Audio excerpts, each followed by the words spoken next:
And start. Normal. Playing on normal. That's a graphical glitch, don't worry about it. It's not. It doesn't happen on the screen itself, it's just when it plays all the videos that happens.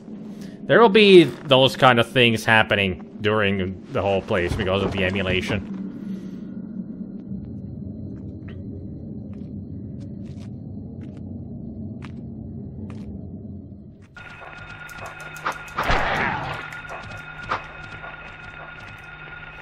The dog is going to kill me. I just know it.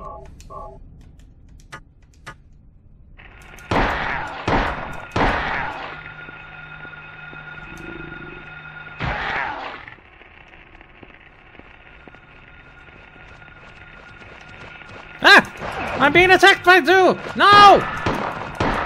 No! Son of a...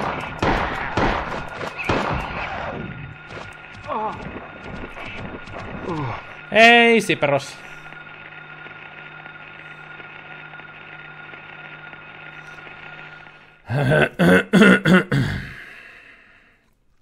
When you press the L2 button, the camera angle shifts behind Harry, making it easier to see what is directly in front of him.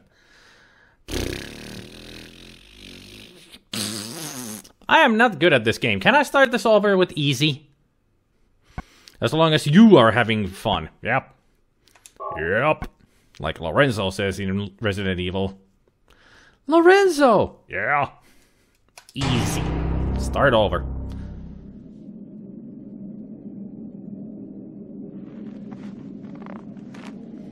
Keep the original idea of Silent Hill then. This also was supposed to be anthology, sort of. Each game is unrelated with each other. What are you talking about there, Raisin? Are you talking about Silent Hill or Alone in the Dark or...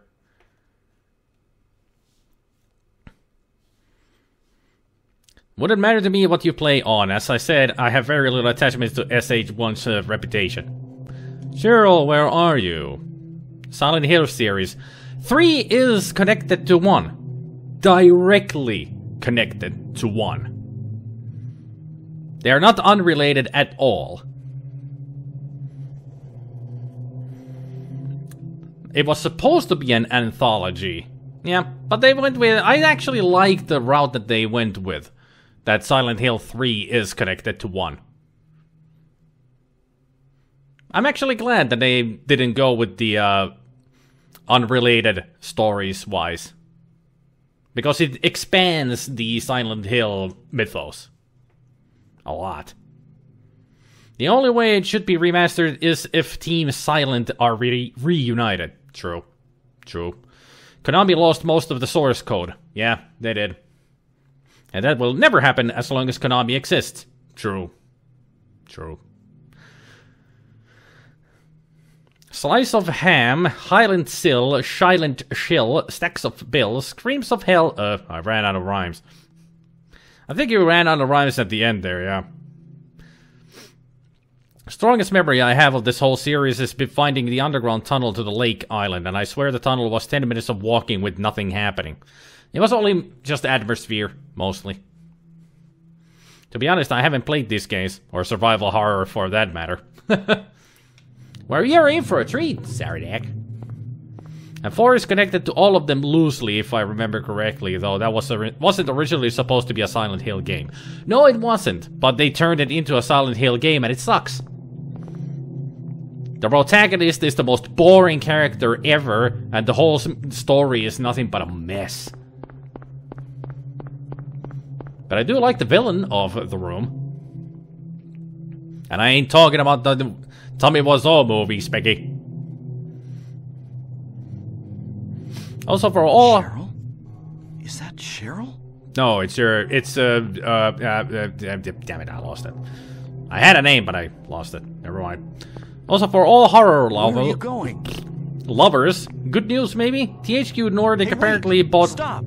Rights of Alone in the Dark series. Let's hope for the best and maybe remakes of original 3. Interesting.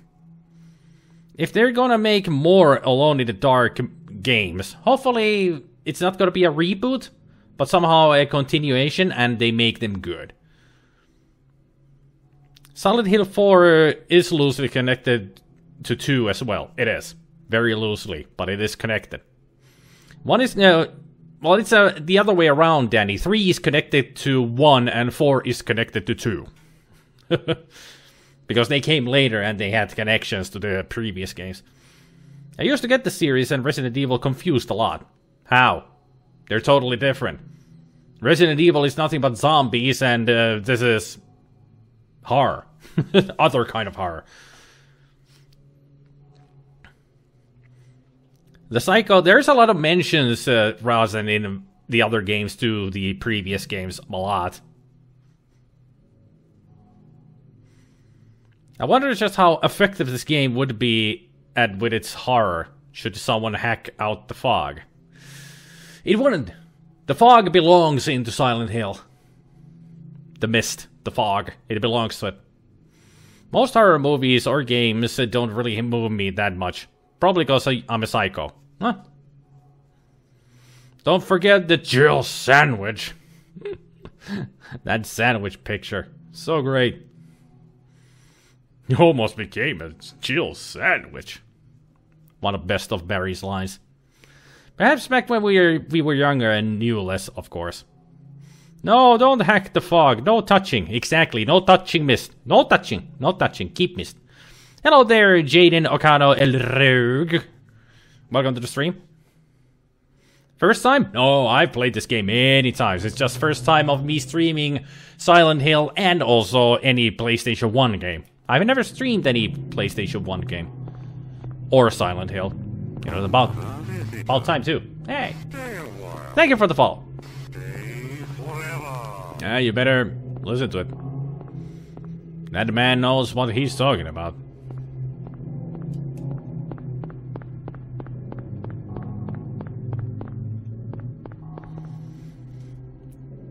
I say every remake has the chance to be good. Resident Evil 1 remake, Super Mario Bros. All-Stars, or horrible, the Final Fantasy V on PS1 and Impossible Mission on DS. Especially the Impossible Mission. Yes, yes, indeed. THQ Nordic, I love those guys. They had Disney Infinite for a while and developed some pretty decent licensed video games back in the day. Yep, THQ Nordic is pretty solid. It's not like they are super good games, but they're, you know, decent and good enough games. Entertaining. Even if they're not the best games around. You want to see what hacked fog looks like? Peek at the travesty of the HD collection. Yeah. They actually, in the HD collection, they have diminished the fog effect. And it doesn't look that good. Is this an emulator or legit PS1? Emulator. Heard of it, don't want to experience it. Yeah, nobody wants to. You have finished this game 7 times. I've played this game through... It's been so long. Probably 4 times? Maybe? I don't even remember. It's been such a long time since I played this game. Stay forever in Silent Hill. Is it snowing or foggy? Maybe we'll find out, Saradak. Maybe we'll find out. Those who have seen the movie claim this is ash, not snow. Bunch of heathens. That's sort of debated if it's snow, but I say it's snow still. Besides, the guy does say it's chilly there. Yep.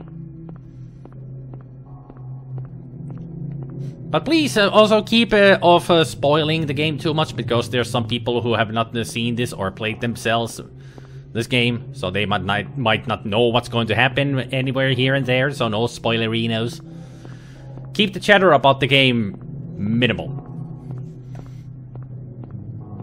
I mean, there's a lot of exciting stuff going to happen in this game, and I don't want them to be spoiled too much. It's falling pixels. Problem solved. They are falling pixels. But also you can tell that it is snow, that it hits the ground and melts away pretty quickly. So it's like the start of winter. It is not cold enough for the snow to stay, but it's still snowing. There goes the sirens again. Jesus. What is that? What is this? Blood. I hope it's not Chris's blood. Too bad we cannot follow the trail. It's not debated, it's 100% snow. Yep. Some people just love to debate about it, though. In the movie, they changed it to ash. But in the game, it is snow, because it's early. Like I said, start of winter. Ugh. Take care of you, and I'll see you later. Thanks for stopping by. Christmas time in Silent Hill would likely involve Robo Santa from Futurama. Nah, they would go something more sinister than a robot. You know, Ash makes sense. Silent Hill is a strange place, to say the least. The ad would make sense, but... So nothing spoilery on this. Actually managed to haul myself the Silent Hill soundtrack collection. I know how all music is, but still considering it worth owning. Everybody should own the soundtracks of the Silent Hill games. They got really good soundtracks. The first game, second game, third game, even The Room has a good soundtrack. That's the fourth game. Not really sure about... I have played Downpour. Don't remember much about that soundtrack though. But at least the first three games soundtracks are top notch. I sure hope this isn't Chris's blood. What is it? It's a powerful weapon. Especially against living things. And in the game they're shooting on-living things. So it wouldn't be a powerful weapon if you ask me.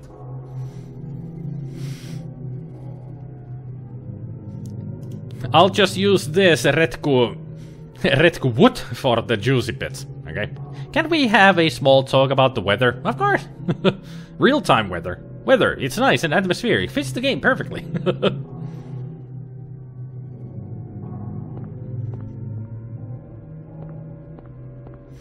I read at first Christ's blood.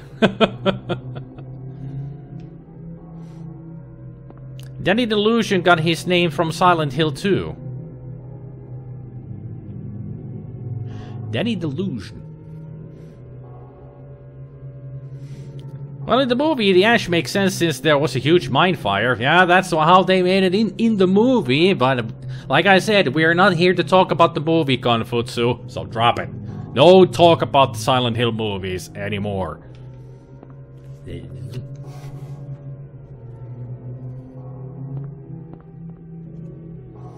About soundtracks, beware because I got scammed. I bought them separate at first, but I was more green on buying music. All those are pirate copies. In Downpour, Akira Yamaoka, who made all the other soundtracks, weren't in the project. Yeah. That's why I don't remember anything about the music. She wasn't a master of guns, just a master of unlocking. True. You, the master of unlocking, can use this lockpick. I can recognize these days that bootleg easier, just need to see the album more. Bootleg companies also shamelessly print their own coding and all that. Yep, they do. The weather outside is frightful, the monsters not delightful. Since we got nowhere to go, let it snow, let it snow, let it snow. Let the sirens roll. Overdose Delusion plus Danny. Is that something like Danny DeVito? No. Quizzy just bought me another copy of the original MGS with the SH demo disc, and last Christmas got me the Lost Memories DVD again. Cool. Original Metal Gear Solid. Now there's another game that I should play at some point. That needs way too much thought to be properly modified for this game. The movie was okay, honestly, though. Can I link what's hilarious about it? It's the disc. And you had James's jacket from Silent Hill 2. 13 to 50, however, wasn't burned. It wasn't burned, so worthless now. Also, I know one particular tune from Silent Hill 2 that someone led me to. Promise Reprise. I wonder if I have that one on the playlist. I have some Silent Hill music from 1 and 2. Well, from 1 it's pretty much just the theme. I thought I had Promise Reprise. I have True, Theme of Laura, Terror in the Depths of Fog, Betrayal and Ashes and Ghost. Those are the only Silent Hill 2 tunes that I have. I should get more, especially from this game. I only have the theme tune. And I think the theme tune is also from the trailer for the game, because it has some sound effects in it that shouldn't be there.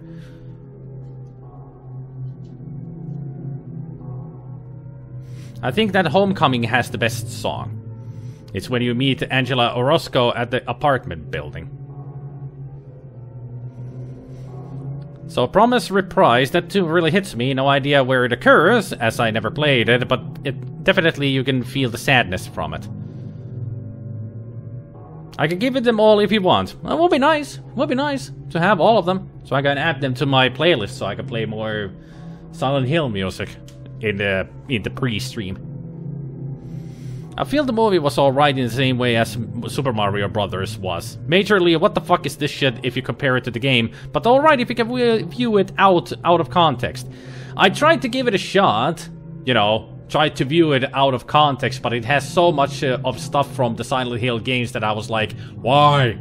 This is not how it works. This is not in the lore. In the proper lore. And you should never see the second part. The second movie is even worse than the first. If you like the first movie, you're gonna hate the second one. Tried googling, I cannot find it. Apparently the disc is on Finnish release only.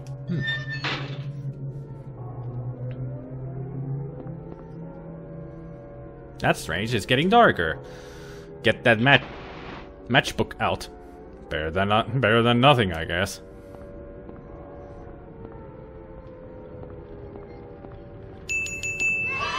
Morsu! Tiedätkö, voit täällä is niin silent kukkula, so sinä need 8 markkaa to survive. Let's make Spider great again. Don't be comparing me to fucking Trump, you troll. It's getting darker, and Leon's getting larger. Kiitti Mursu 8 markkaan donateista taas kerran. 8 markkaa aina. Kiitti vaan. Thank you for the donation.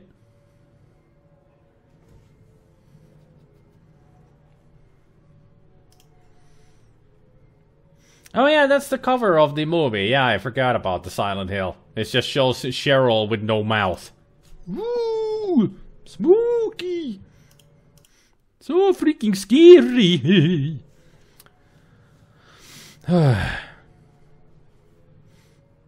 It's getting darker. I forgot about that word where it actually says that. It was on the freaking sound files when I took all the others. Huh. Weird. It's mostly sad that PT will never be. Yeah, I was actually hoping for Silent Hills, as it was going to be called. But instead they made that other game that came out. And apparently it wasn't even that good of a game. I haven't even seen anything of it. Technically, in that phrase, he's comparing you to the US itself. Take that as you will. Don't know if I should say ouch or... what? Actually, such games like this don't even need a movie. True, they don't.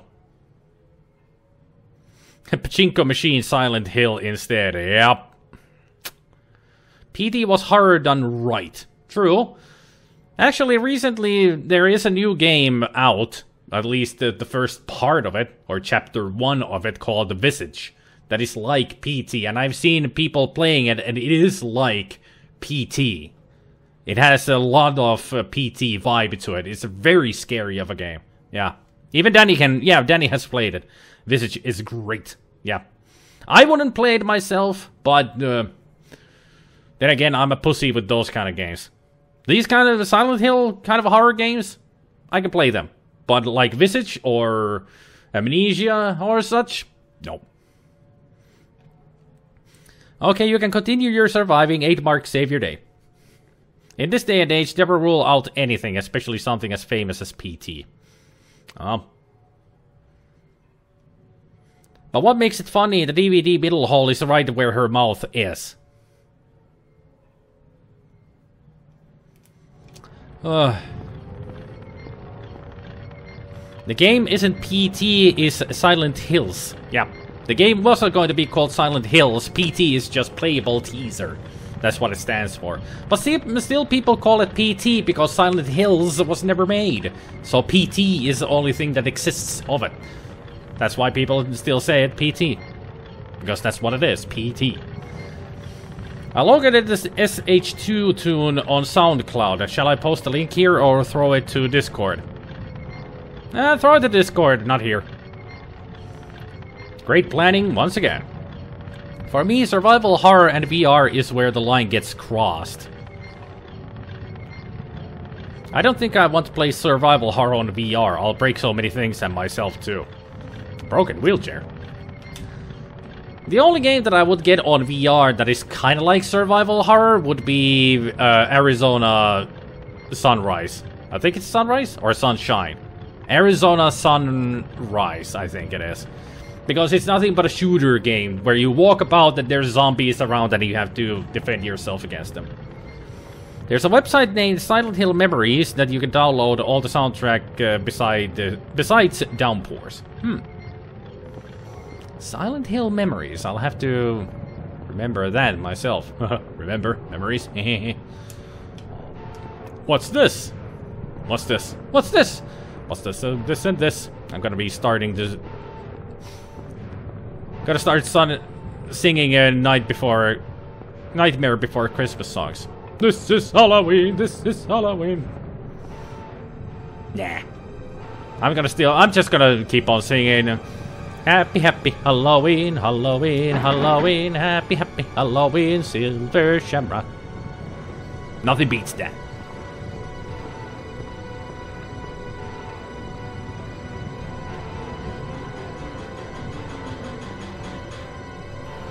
Exclamation point to scream justified.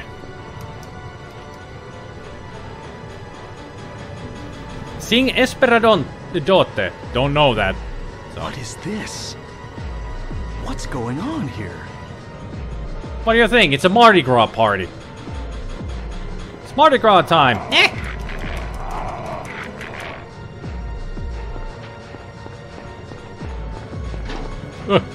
I escaped. No escape.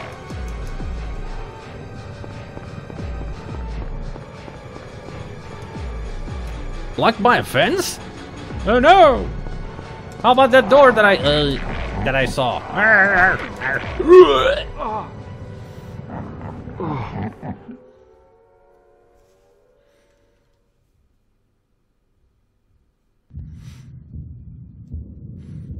What do these monsters try to do? Hug you or slash you with their biggest scissor fingers?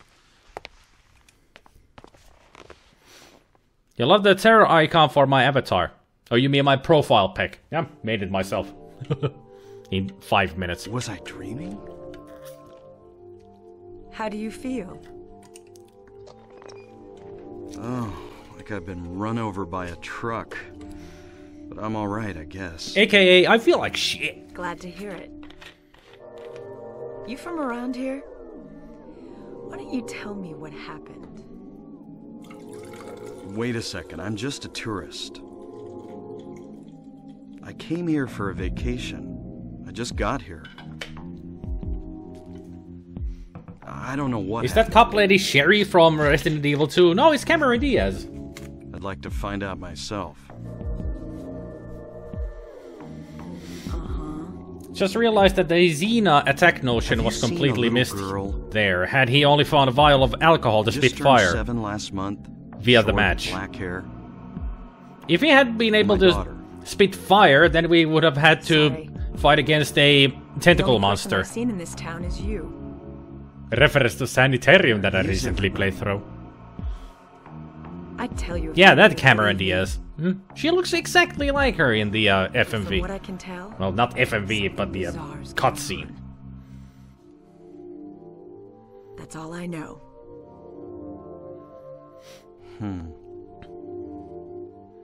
What's your name? Harry. Harry. James Bond. Harry Mason. Sybil Bennett. SpiderMwa. I'm a police officer from Brams, the next town over. I'm a Let's Play live streamer from Espoo. The phones are all dead. Nice And to the meet you. radio, too. I'm going back to call in some reinforcements. Ah! I mean, of course, they will come. Hold it. Yeah, all of these, Where the do you think you're cutscenes, going? they're all actually live I've actors. gotta find her. They used live actors to get the No action done properly. It's dangerous out there. In that case, I need to find her now. Cheryl's my little girl. I've actually seen the behind the I scenes can't just leave her out there by herself. imagery of Silent Hill 2 where the live action actors Have you got a gun? did the scenes before they put the scenes into the game. No. Take this, and hope you don't have to use it. I was thinking, the radio is out, the phones aren't working. How will you call Now for listen to help? me. Paper airplanes? Before you pull the trigger, know who you're shooting. Carrier pigeons. And don't do it unless you have to. And don't go blasting me by mistake. No, it won't be a mistake. Trust me. I mean, I'll be Yeah. careful. Thanks. This music Do your reminds... best to stay nearby. I'll be back with help as quick as I can. For some reason, the music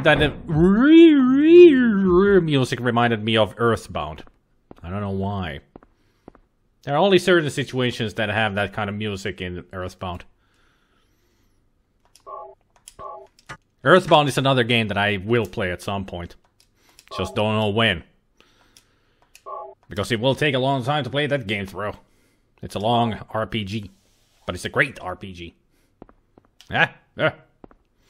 You flying monster bastard. Avian monster type A. A?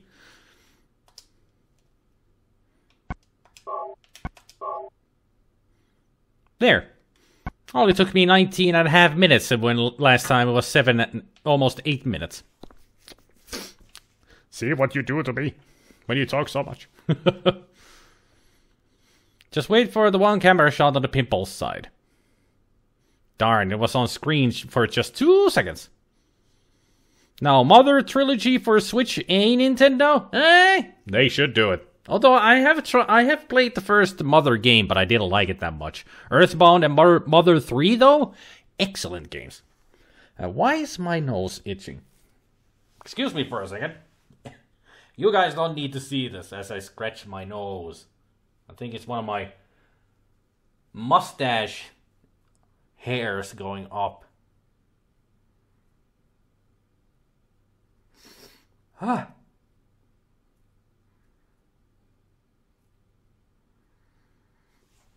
Oh.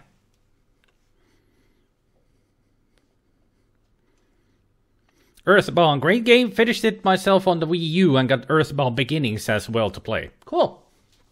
Earthbound is a lot of fun. A lot of fun. Earthbound Beginnings is based indeed on the unreleased US version. I claim that because they added a dash button which is in use on that. Cool.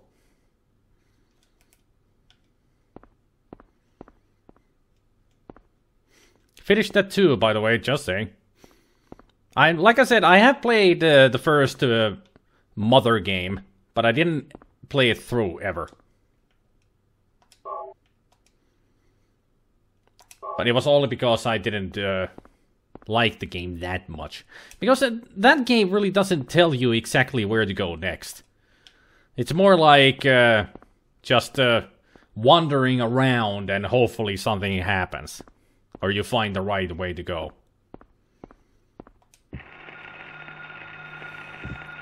What's that? Huh. Radio. What's going on with that radio? I don't know, it's making static sound. That means it's on, at least? Ugh.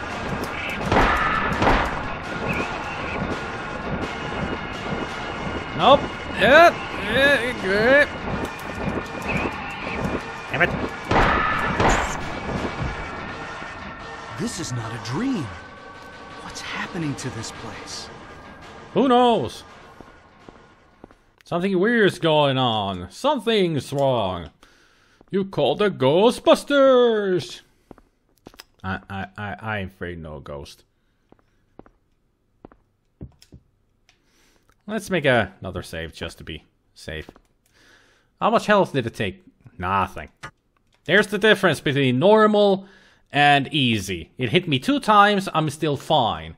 On normal, I was almost dead.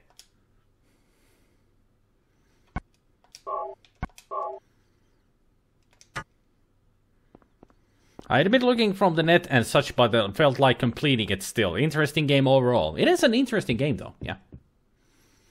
I'm definitely in the minority here. I found Earthbound boring and frustrating myself. I despise the cramped inventory. Good soundtrack, though, at least. I did finish it, at least. At least. I think ammo on normal is also harder to find. Yeah, I think so too. I have played this game through on on normal. I don't think I ever made it through hard. Because on hard, it's mostly you using melee weapons, because they can take... Even the avian monster can take, like, a whole clip before it dies. Can we look at some news? No.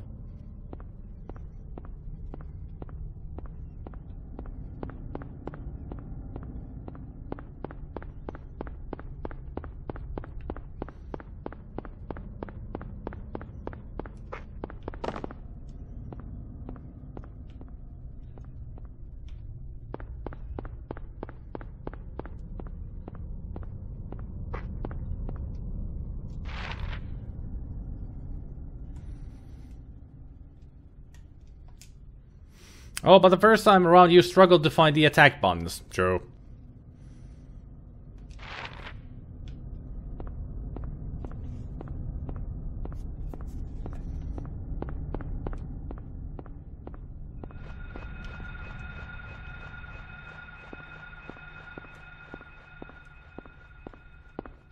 That wall collision effect is a nice touch. Yep. It's like da da da da. Oops. Oops. Ah, there they are. I was looking for these. Thanks, Jaden.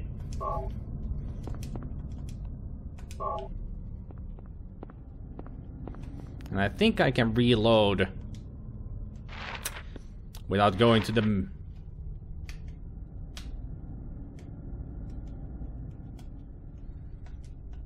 Or apparently I cannot reload.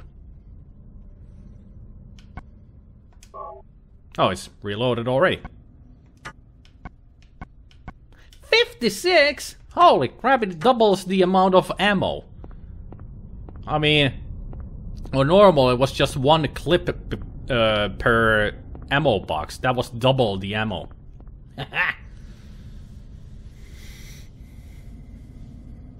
Going to 7-Eleven. Okay. Have fun shopping. I'm more concerned that a bunch of bullets were left on a bus bench. How bad was the transit here? Christmas came earlier this year. Now, let's see. I was supposed to look at the map.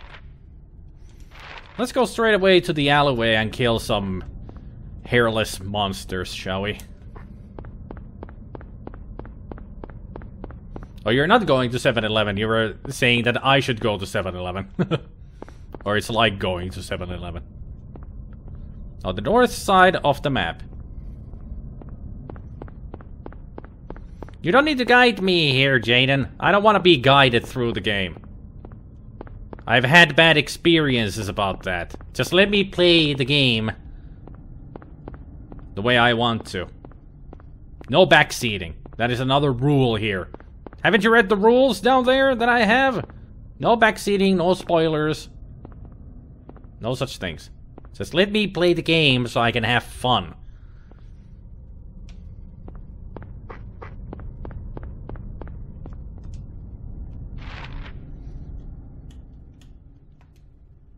There's the convenience store.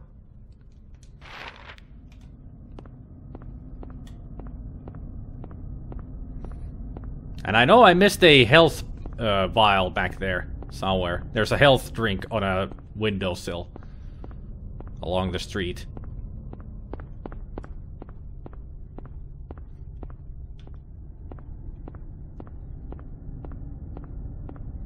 How convenient.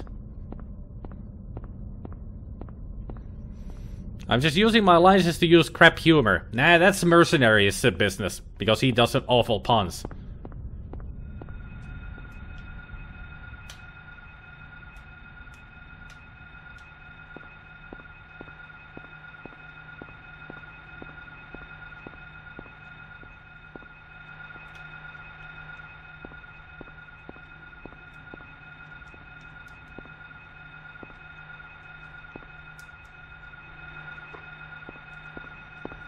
I really would prefer you to be quiet. SpiderMwa 2018. I didn't say that. I said don't backseat. That's a different thing. You can talk as much as you want as long as you don't backseat.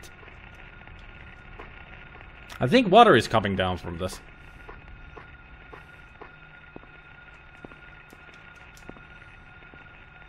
I bet I can outpun his puns. I'm basically known as the pun gun. Don't give Mercenary more ammo than he doesn't need.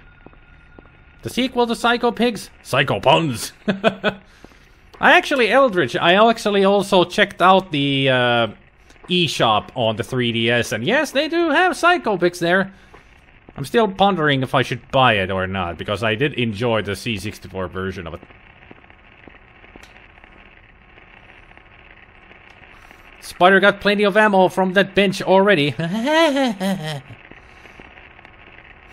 Okay, no backseating. Popcorn eating intensifies. That's the attitude that I want. No backseating, just enjoy.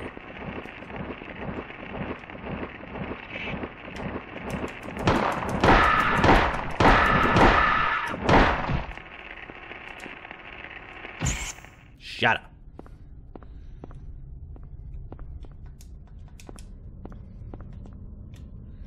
Huh.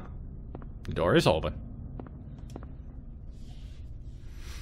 I'm being very quiet so I don't backseat. Just enjoying someone playing Silent Hill for a change. Yep.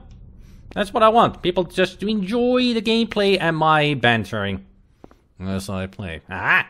Gimme, gimme, gimme, gimme. Gimme! Oh, hello, 812. Yeah, not 7-11, it's 812. And those flying wings sounded like popcorn crunching, ironically.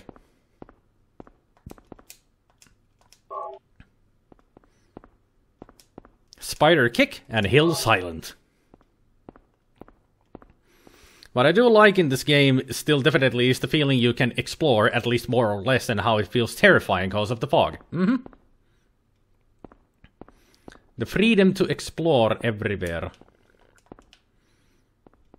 And yet crapping your pants because of the atmosphere. First aid kit. Full heal.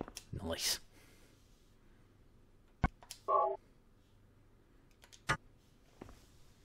How can PS1 run this without 2 discs?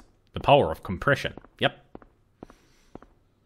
While games like Metal Gear Solid and such were 2 discs. But this was just 1.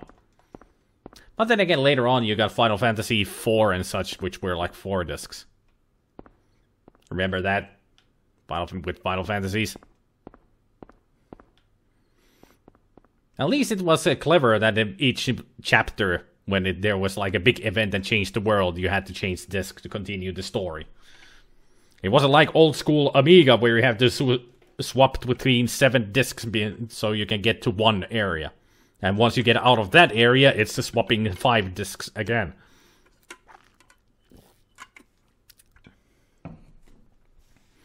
There was a hole here. It's gone now. Wrong game, Danny. That's in 2. Don't skip ahead in the story.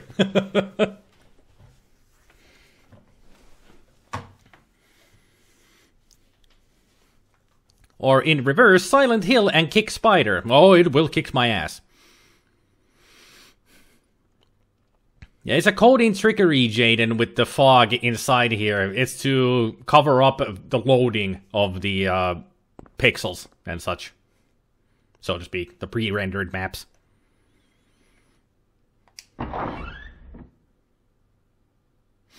Skilled developer is skilled. Yeah, Team Silent was really skilled when they made these games. They made sure that everything works. Of course, there are some of those frustrating moments that you cannot avoid. But still, the games do play extremely well. Is there anything else up here? Up ahead? How about we find out?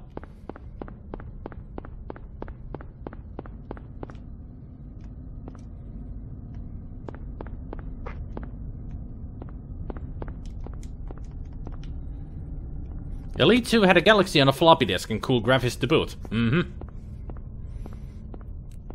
Then again, Resident Evil 1 is on its own disc too, but Resident Evil 2 clearly had more content, so that could be explained easily. Yep. Not to mention 2 different playthroughs. Scenarios. A randomized spider hill kick silent. Or maybe spider silent kick hill. Exit 35 miles per hour. Bachman Road.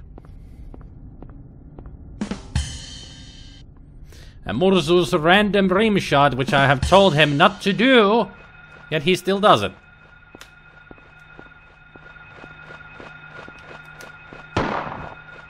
Over here! Ah! Damn!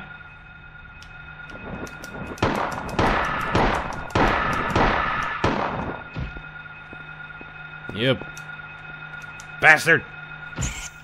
Kind of love that Harriet's kick, like, you, Well, like I said, that this place is blocked.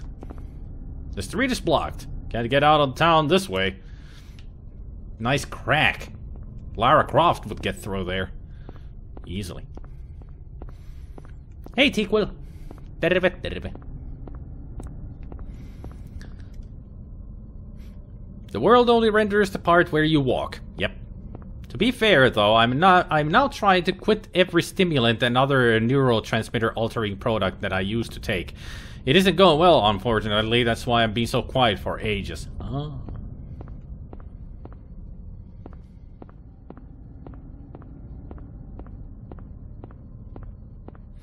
I remember the Super Box first generation PlayStation game. It went flat out with bad rendering for a distance. Perhaps the worst looking PS game ever. And will somebody tell Murzu to stop using the rim shot randomly? The rim shot is used for puns only. He never listens to me. Murzu, if you keep doing that, at some point I will time you out. So you learn your lesson. Nyt ei englanninkieli taivu niin hyvä, että kysyisin, saakohan mistään Day of Tentacle-peliä ilmatteeksi? Ainoastaan pirattiversion saa. Pirattiversion saa, mutta parempi omistaa se. Mä omistan se. Remastered-versio vielä. Hey, this is the car! My car. Too smashed up to drive. Where's Cheryl? I pray she's safe. And a health ring. Anything else? Nope. Is that a pipe that I can take? Looks like a rebar. Paljon maksaa remasteroitu versio? Gogissa se ei nyt niin hirveesti. Onks 10? Ehkä? Ootas mä tsekkaan nopeasti. Tentacle. Murso is asking about Day of the Tentacle. 15 €. Mutta se joskus tulee alennukseen, niin se on aika korkea alennus, niin sit se on niinku 5 € tai jotain. Että aika halvan lähtee. 8 markkaa, juuri näin. Joo, se on 15 € Gogissa, ja se on parempi ostaa Gogista, koska mä luotan Gogiin paljon enemmän nykyään kuin Steamiin. Is that blood? I hope it's not Chris's blood. Let's see, would Text Day in here be known as Silent Bill? Rimshot. Fear Effect had 4 discs, lots of uncompressed voice acting perhaps, since that game is a short one. Text Day around here would be a silent thrill. Don't discuss Lara Croft's crack so freely. Of course I will talk about her crack so freely.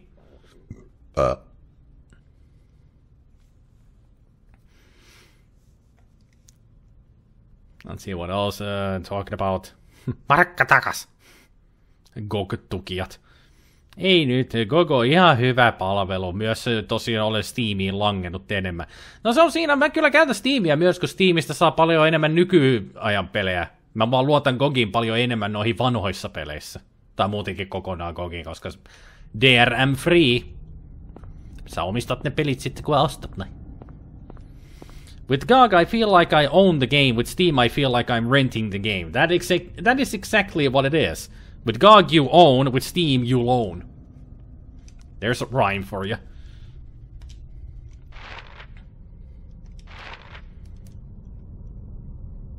They're still good.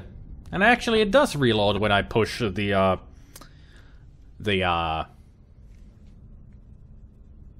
square. It just doesn't show any animation for it, or make any sound. Hyvä kokeesimerkki tosiaan on Redneck Rampage. Siinä saa kaikki lisärit mukana, Steamissa ei niitä edes tule. No sekin on siinä hyvä puoli, kun Steamissa on noita vanhoja pelejä, ne ei pistä mitään siihen mukaan, ne käyttää jotain saatana paskaa DOSBox-versiota. Ne ei niinku välitä siitä mitään, ne vaan tunkee sen peliä siinä, että toivottavasti ne ostaa sen, koska nostalgia. Mut GOGissa ne pistää ne pelit kuntoon, että ne toimii. Steamissa ne pelit ei edes saata toimia ollenkaan. Mut GOGissa ne varmistaa, että ne perkele toimii, kun sä käynnistät sen. Eli GOGi on mun suositus. Jos sä haluat luottaa muhun mursuun ja antaa aina 8 markkaa, niin uskon mua. Ja hauskinta siinä myös mursu siinä remastered-versiossa tosta Day of the Tentacleissa. Sä voit vaihtaa niiden uusia ja vanhojen grafiikan välillä, että sä voit pelata sitä vanhaa aitoa versiotakin siinä remasterissa. Kun siellä on vain yksi nappi, mistä painat, että haluatko mä nämä uudet graffat vai vanhat, niin siitä vaihtaa. Mitään muuta suurta eroa siinä remastered-versiossa ei ole, että grafiikka vaan upgrade, mutta siinä on myös noi kaikki äänet ja musiikit on myös paremman kuulosia, että ne on... Siinä on ne alkuperäinen soundtrack ja myös ne ääninäyttelyt on kaikki alkuperäiset, mutta ne on vaan niinku viilattu kuntoon, että ne kuulostaa hyvältä, eikä siltä vanhalta purkki-äänitekniikalta. GOG, siisti paikka. Mene sinäkin GOGiin. We're just talking about GOG here. Because you don't understand Finnish, I'm just telling you, we were talking about GOG, how it's a better place to buy games. And I also explained to Murzu that what to expect from Day of the Tentacle remastered version. I haven't. I've actually... When the remastered was actually released, I bought it on GOG and I live streamed it right away. Played it through in the one live stream. It's a short game, especially when you know how to play it. But it's a damn good game. Good game. I've come to the conclusion that in the future of gaming there will be no own, only rent. Still, Steam has a few decent free games. I hunt for them now and then. Of course, I'm being burned by Steam as well. GOG has some free games, but they're only just, you know, some of the legendary games that from the past. But nothing like... Not really any indie games there. At least not that many. There are some, but you have to buy them, of course. They support the independent game makers. Like, there's a lot of Wadjet Eye games and some others that I can't think of right now. Tässä hyvä lopun alku ehkä Steamille, joku puhe on tätä. Luonnehti Steamia ja Rooman valtakunta on nyt kuin se nukkuva jätti Pax Romanan aikana. Kyllä. Kyllä se niinku on romahtamassa toi Steam. Monet puhuu siitä, että tää on niinku lopun alkuun sille. Koska ne ei paljon välitä niinku paskan vertaa mistään enää. Eikö sama ominaisuus ollut remasteroidussa Monkey Islandissakin, että sai grafiikoillaan vaihdella originaalia ja uuden välillä? Joo, on. Siinä on ihan sama systeemi. Muistaakseni ne on samat tekijät. Ne myös teki remastered-versiot noista Grim Fandangosta ja Full Throttleista. Ne on mulla itselläkin. Helvetin hienot. Myöskin koska Valve, missä ovat Left 4 Dead 3, Portal 3 ja HL3. Haluatko sä muuten tietää se huvittavimman jutun, Rasen, siinä, että miksi ne ei ole tehnyt Half-Life 3 tai Portal 3 tai Left 4 Dead 3? Se ei ole pelkästään niinku tollaista... That reminds me, have you played Full Throttle? If not, I recommend it. At least I like it. I have played it, yeah. I played. No vastauskin tuli, niin.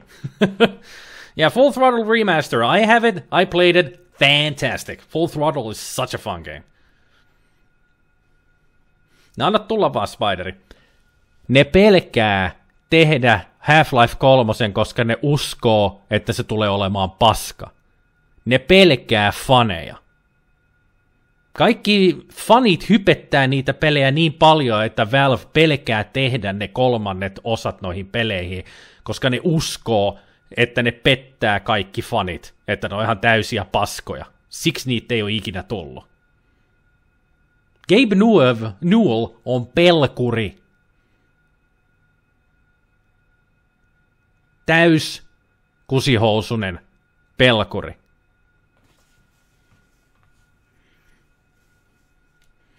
Miekin pelkää faneja. No niitä kannattaakin pelata, koska ne hypettää kaikkea niin paljon, niin siinä sitten menee. Siksi ne ei ole tehnyt niitä. We were just talking about how Gabe Newell and Valve have never made Portal 3 or Left 4 Dead 3 or Half-Life 3. It's only because of the reason that the fans have been hyping those games and waiting for them for years that they're afraid to make them. That they believe that they would just, disappoint all the fans. That the games will be shit. And they will not sell, and thus they will not get any money. So they're all cowards. They're nothing but yellow-bellied cowards. Best lines from Full Throttle now quickly. I may lie, I may steal, I might beat up some people from time to time, but it's all for a good cause. Self-preservation. Ekassa Monkey Island-pelissä remasterissa tosin ei ole ääninäyttelyä, jos pelaat vanhoilla grafiikoilla. Muistaakseni ne on tehnyt siihen update, että nykyään siinä on. Muistaakseni ne korjasi sen siinä ekassa Monkey Islandissa, että siinä nykyään on, että voit pelata vanhoilla graffoilla ja siinä on ääninäyttely. Mutta alun perin siinä ei ollut, mutta muistaakseni siihen on tullut update. You know, forget that question, I'm holding you up and that's rude.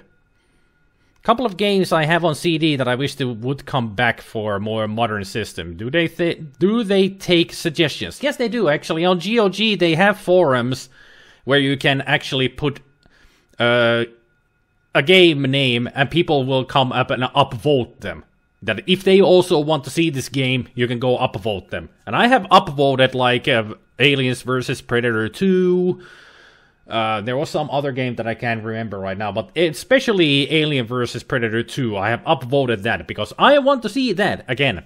But the problem with GOG is, of course, licensing. They have to buy the license from the original contributors, and sometimes they are really hard to, to talk with and get the licenses from because they want to keep on to that, to hold on to that old school stuff. So, onko Spiderilla vaarallisimmat fanit? Ei mulla ole faneja, mulla on vaan katsoja.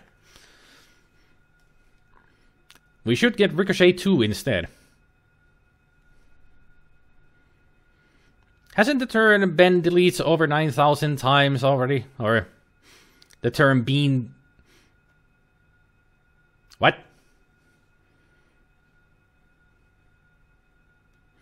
Hasn't that term been deleted over 9,000 times already? Why does it keep coming back?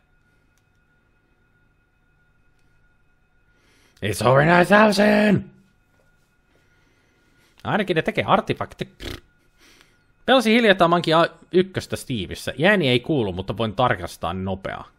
Hey, fast! Totally worth recommending to GOG when you said Aliens. Alien Trilogy. Well, I think... Do they have the original Alien games? I don't think so. They have quite a lot of Alien games on GOG. Like Zack McCracken and the Alien Mindbenders. They have Alien Breed games, Alien Rampage. But those are not the ones that we're looking for. They have Aliens vs. Predator, the classic. And that's it. That's the only one they had. I thought they also had Colonial Marines. Apparently, they don't touch shit that much. But they do. They do have shitty games there. I think he's asking why hasn't the phrase over 9,000 been placed in the overused category by now? Because people still love memes. Testattu ei ääniä, jopa ääniraitta muuttuu vanhaksi, mutta asia on toisin mankin alle kakkosessa. Okei. Now let's move on Silent Hill. I haven't made any goddamn progress in the game and I've been streaming almost 2 hours already. Jeez. And I've progressed nowhere. Welcome to Silent Hill. Nothing happens.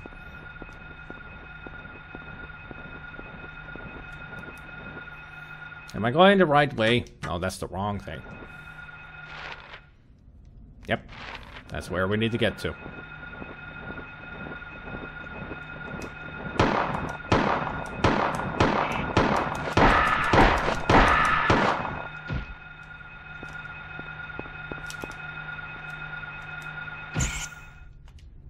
There, now he reloaded. Made the animation.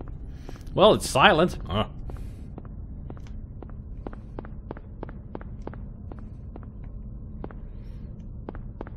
If only I could remember where I saw that health drink before. Doesn't really matter, we're here anyway. Let's go shoot some dogs. Welcome to Silent Hill, where nothing happens. I think that was a tagline they tossed out early in development. Now I'm asking why the blocked words keep coming back even when we mods approve them over and over again. Depends on which blocked words they are. I have blocked a lot of words, Gabriel. They're in my... yeah. Especially if I have put up the words myself. They get auto-censors no matter what. Taas kerran nopea hauska trivia, jos muistat Dinky Islandin viidakot. Jep, Apolinja, jep. Se henkilö luurissa vaihtaa sukupuolta versioiden välillä ja ovat laittaneet kummallekin ääninäyttely. Joo, mä muistan. Joo, mä kokeilin se ekan kerran ja se oli huvittavaa, että niinku toisessa nainen, toisessa mies ja kummallakin oma ääni.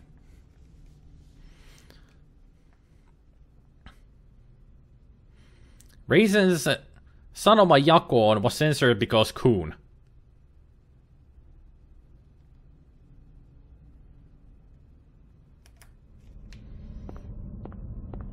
Senoma Jakon. That's how you pronounce it. Rocky from Pucky and Rocky would be upset.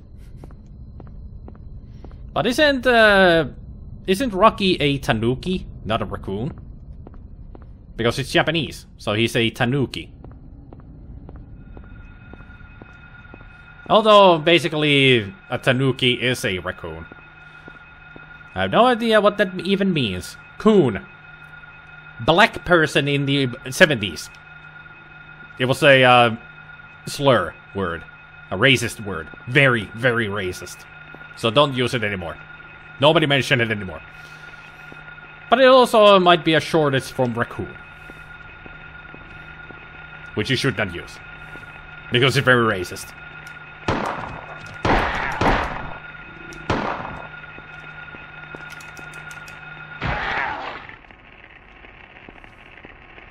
Come out, wherever you are.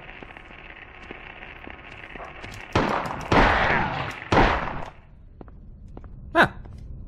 You did. You did. So stop moving.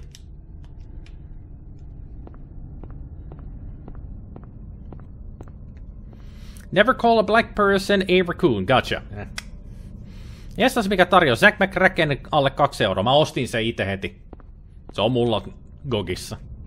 Mahtava peli. Pitäisikö kyllä kokeilla, että minkälaisia versioita siinä on? Kun mä en ole ikinä DOS-versiot pelannut, ainoastaan Amiga ja Commodore-versio. Now I trust SpiderMwa and give on the future 8 marks more.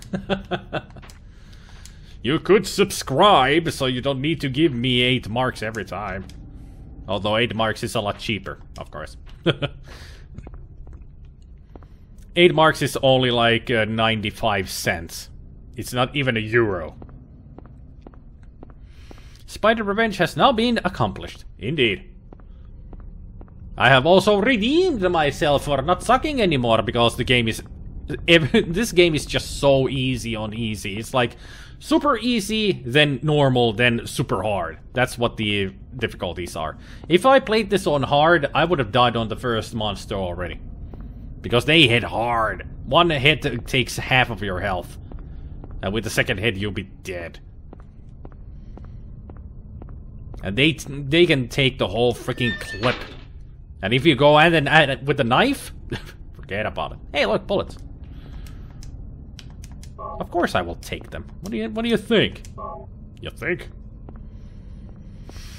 Has it gone that bad? When Euros came, it was 5.95 marks. Yep. Vanhalla muuntokertomalla se on, jos käytetään 5,94735. No ei PayPalissa. Siellä se 8 markkaa on 95 senttiä joka kerta.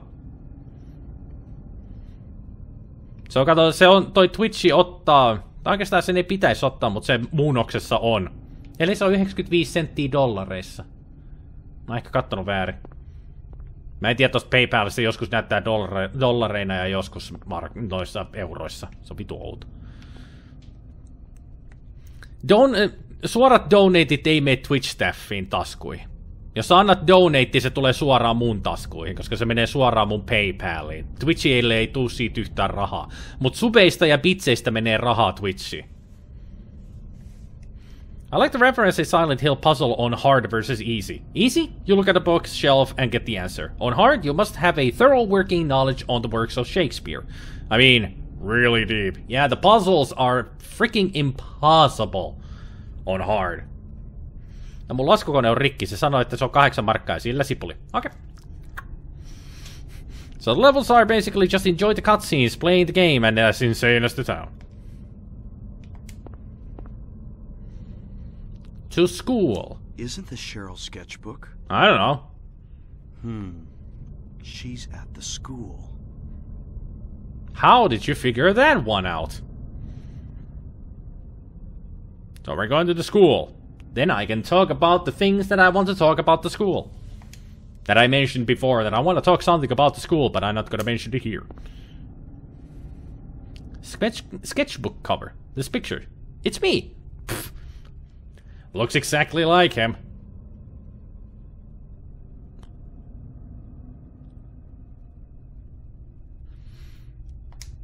The first picture Cheryl drew in the sketchbook I gave her on her 5th birthday. There's a steel pipe. Take it? Yes! Because the steel pipe is an awesome weapon. Can't go this way anymore. On bits though, it goes into Twitch's pockets when you buy them. If you donate 100 of them, the streamer gets 100 of them. Ah, didn't know that. I thought that some of the bits go into Twitch's pockets as well.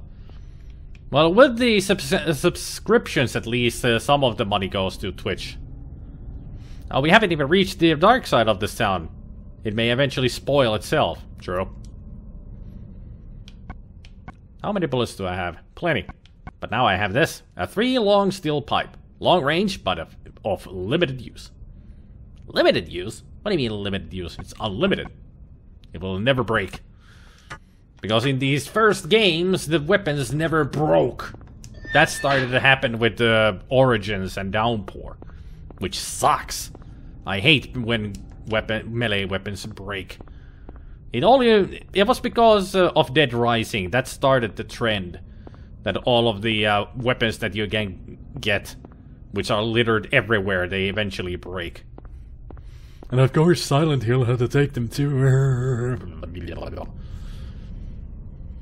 Small fact, I had real trouble in King's Quest II fan remake in a book puzzle about fables. What got me big time was a Little Bo Beep, because of different names in Finnish, and not even Finnish Wikipedia had anything on this. Hey, it was only a quick source overall. Why are there school? Is a point to it? Yahoo answers. Can you get brigadant? Yes or no? Why in the name of anything wouldn't you take the pipe? That is a good question. Maybe you don't. Maybe some people don't feel a pipe is a better weapon than a knife. Subs, I think it's 50-50 or so. Yeah, pretty much. So if you sub like, if you sub at tier 1, which is €5, I only get 2.5 of it. The other half goes to Twitch. So the higher the tier, the more money for the streamer. But most people don't want to go for the higher tier subscriptions anyway. It's too much money. I remember one area of this game I hated due to the dark side. I won't spoil which one it is, but I will identify it when we get there. Must be a lot later in the game. Is it Maja oli karitsa, Mary had a little lamb? Yeah. I just sang it as a joke.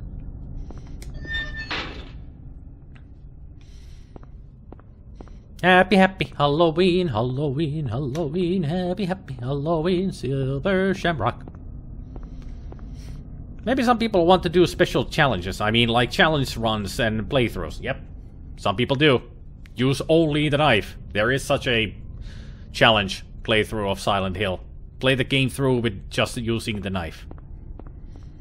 It is very impossible. Because with some boss fights and some creatures, you cannot reach them with the knife, so. If this game was more modern, you could rig together the knife with the pipe and some tape to create spear. Yep. That's the Dead Rising thinking. There is such a thing that you can make with a saw blade and a stick. And also, not just Dead Rising, but also Dead Island and Dying Light. I know, but yeah, never heard of a Little Bo Peep before that. Got a lot of cultural differences again. Yeah, Finnish doesn't really never was introduced to Little Bo Peep, as far as I know. Anyone having a stressful time are more likely use a pipe, though they might prefer the light-up variety. Now that's a good idea. If I get into making games, I'll make a totally hard-up-the-ass Kalevala-related puzzle. Let's see how many people get that. That would be interesting. Put all the Finnish mythology in there. And of course, crafting the pipe and knife, duct tape, and the handgun, you'd get Cloud's gunblade. Cloud didn't have a gunblade. That's Final Fantasy VIII. You're talking about Squall. Cloud had the Buster sword. The huge freaking ass sword with a hole in it. That's Cloud from Final Fantasy VII. You meant Squall from Final Fantasy VIII. 8 had gunblades, which is the stupidest weapon ever imagined. It's a revolver, the handle you use to swing the sword, and then it has the long sword on it. How the hell do you shoot with that thing without breaking your wrist? How do you swing that arm without losing your own hand because it breaks? Worst weapon ever. But still, Final Fantasy VIII is a cool game. I've always liked it. Even though it's not the best in the series, but I still like it. I played it through many times. Just like Final Fantasy VII, many times. Final Fantasy IX, most of the times. Because Final Fantasy IX is the best. Fight me. Final Fantasy IX is the best of the Final Fantasies. Fight me. Come on. Come at me, man. I dare you. Spoony said the same, then Squall killed him with it. Yep. Or maybe the gunblade-ish item from Final Fantasy XIII that the Lightning had. Never played it, don't want to think about it. After watching Spoony's review of Final Fantasy XIII, I've always been like, I'm so glad I never got PlayStation 3. Because I wouldn't want to play that game at all.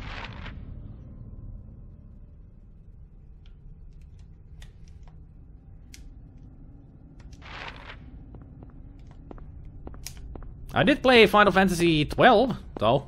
That was still on PlayStation 2, and I liked it. I actually liked it.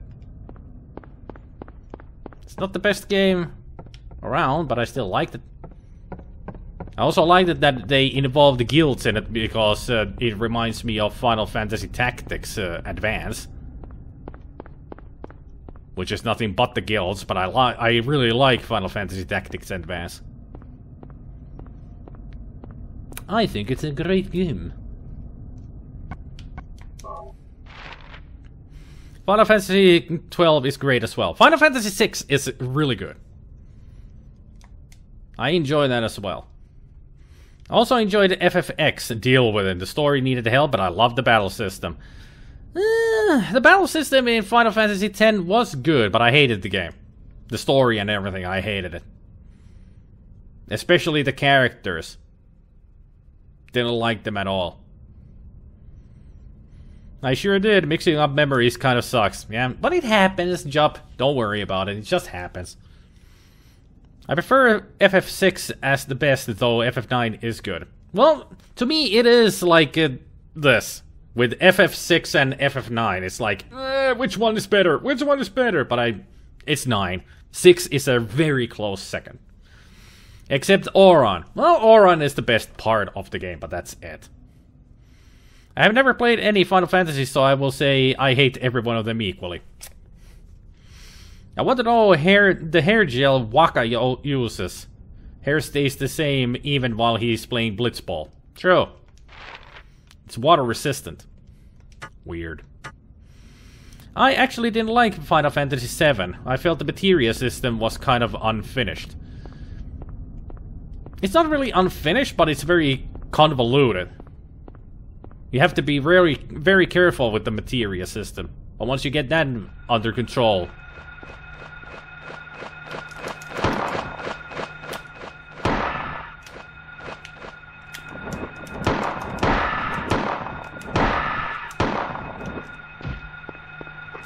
And...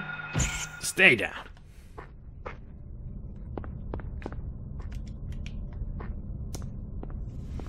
My Final Fantasy... I have, like I said, I have played it quite a few times, but it has its ups and downs. Even along the way, it has its ups and downs with the story and all that, but it's still a good game, in my opinion. A really good game. But like I said, Final Fantasy IX is my number one. Yep.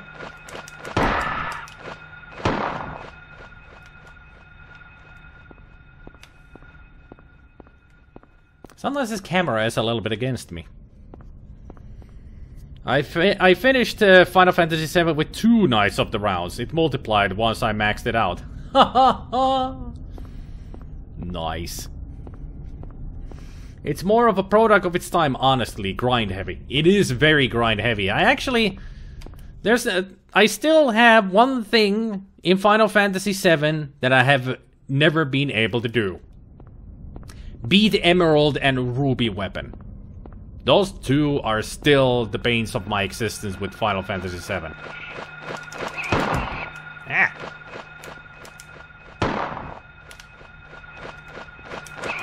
Damn it!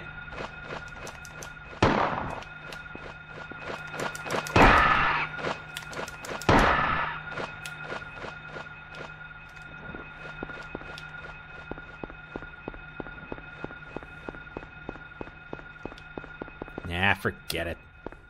Not worth it. Not worth the freaking...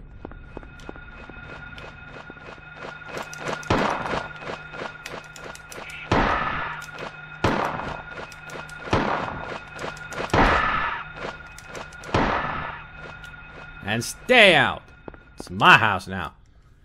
I don't even know where I'm going. Oh. I better drink a health drink.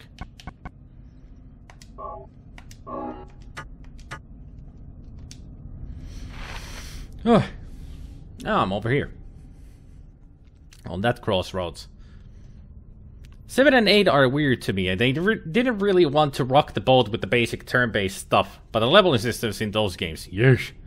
But the Japanese grinding in RPGs is nothing new, nope. I also encountered an endless boss fight with FF7. A boss fight that literally lasted over 30 minutes. Emerald weapon? No. That schizo boss in the snowy mountains, some two-headed dragonish creature.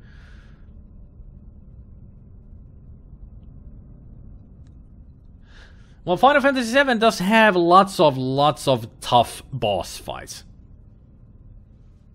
Doesn't really ring a bell to me now, forgetting. Yeah, me too. I don't remember a two-headed dragonish creature in the snowy mountain. Schizo boss. I know of the snowy area where you have to climb the mountain and have to warm yourself up every now and then before you freeze to death. Pakko mennä nukkuu, ööt. Good night, Sibros. Thank you for coming by. Hyvää yötä. They have done that since the days of the original Dragon Quests, even. Yep. Japanese just love their RPGs to have a lot of grinding for levels. Gotcha. Son of a... Smile, you son of a... Whoever catches that reference, good for you. Can we not look at this mailbox? Can we not go through this door? It wasn't hard. The game basically entered auto mode. It's a two-headed dragon where one head is an ice element, the other one is fire. 2 party members died, leaving me with Vincent. He became Galleon Beast. Ice element and fire. Actually, I might remember that. Yeah. That is a really tough fight. If anyone doesn't know, Dragon Quest's creator even defends the grinding with this sort of philosophy.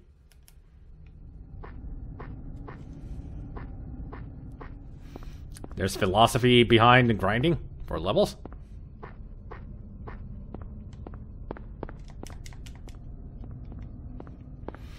The firehead couldn't kill him, and he would randomly heal it or deal physical damage, so I had to leave it there until the game eventually let the boss die. Oh, automatic fighting. So much fun. I think this might be a dog. Grinding in games is like wanting to see a beautiful sunset that you can see only by climbing on top of a tall mountain. It takes long, can be hard, but once you make it to the top, it's worth all that. Huh, that is a good philosophy about it.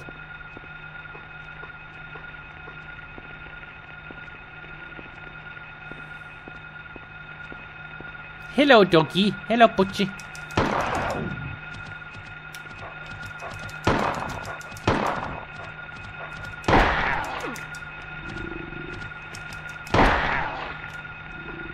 Goodbye, Pochi.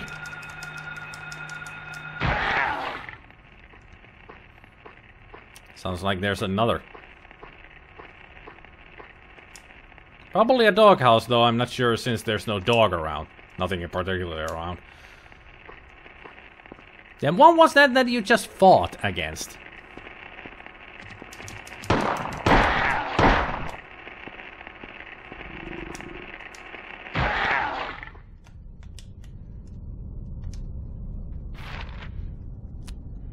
Okay, we're going down this way, which is the right way. Take or leave, or I can be an ass. Here's your game. We made it harder, that you need to spend more time playing it. Unless you slip off your excitement, forget to save and die, forced to reload before the climb. At least in JRPGs, I remember to do that very often. Save. Pretty much every save point I save. Whenever I see one, save. If I go to an area and I come back to where there was a save point, save. It's very important. I still remember my biggest scare during a Final Fantasy. I played Final Fantasy IX, and you remember in Final Fantasy IX there is that side quest of using the chocobos and doing the treasure hunting thing and finding those puzzle pieces and all that. Remember that? Anybody?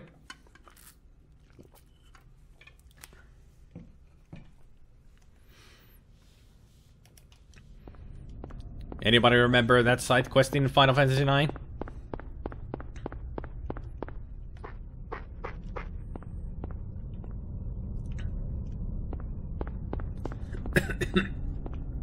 Man, that is some strong lemonade. Should dilate it a little bit more with water. Ugh. Chocobo treasure digging stuff? Yeah, I remember that. Getting Chocobo to change color and such, that takes basically a whole game. Yep. I did that for almost 5 hours. It was like 4.5 hours without saving. At one point. I did all of that.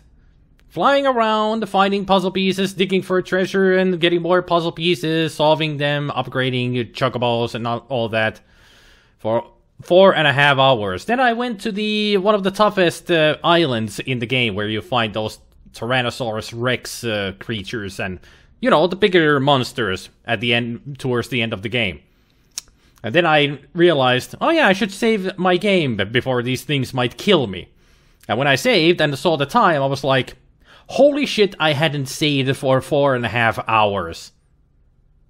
All of that progress wouldn't be lost if I had died, or power had been lost. You know, the game shuts down. That gave me the biggest scare of my life with video games. 4.5 hours could have been lost there, then and then, if I had died on those giant dinosaur monsters, or just lost power to the PlayStation. No, I would have not been like Jean-Luc Picard. I would have killed myself. I probably would have thrown the PlayStation out the window, then jumped after it myself, and hoped that I wouldn't survive the fall. Because seriously, that would have been... I would have never played Final Fantasy IX ever again then. I'm sure of it. Never would have touched the game because of the hard memory of being such a dumbass. I heard about that quest, but the only 2 side quests I took were Tetramaster and the frog catching. I've done all of it. I've done all of it. Even the auction house stuff. I haven't really 100%ed Final Fantasy IX, but I can say that I have at least 90%ed it.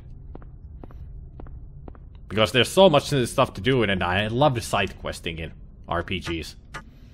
Just watch me play Oblivion or Skyrim. You won't be seeing me doing the main quest ever. I just do side quests. That's why I've still never have played the main story of Skyrim or Oblivion through. Because I just keep doing side quests and exploring the world. So much more fun. So much more fun. Hello. Doghouse, Levin Street. I thought we were at Levin Street. Yeah, we are.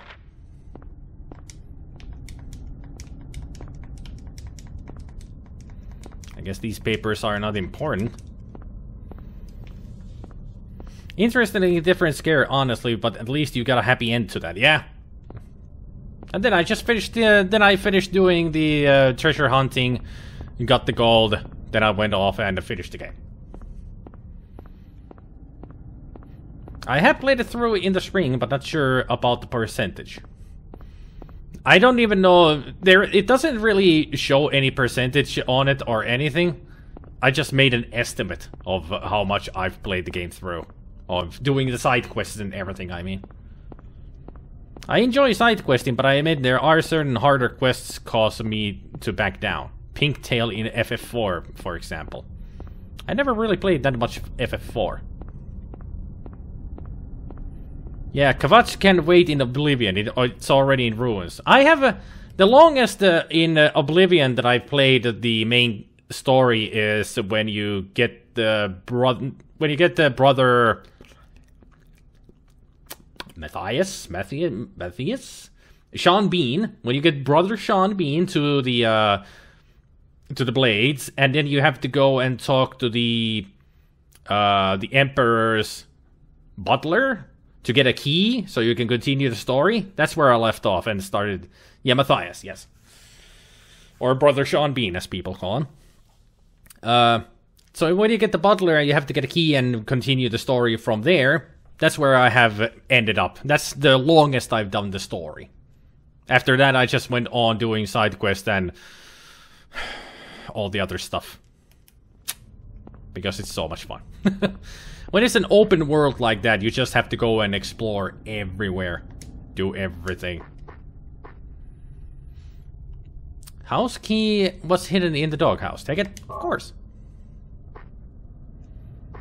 I think it's for this house.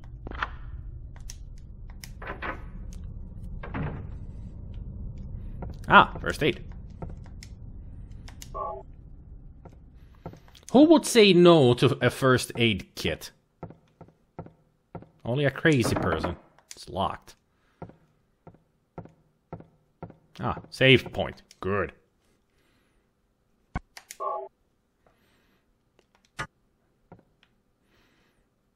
No, this is... I have played this game many times through. Many times.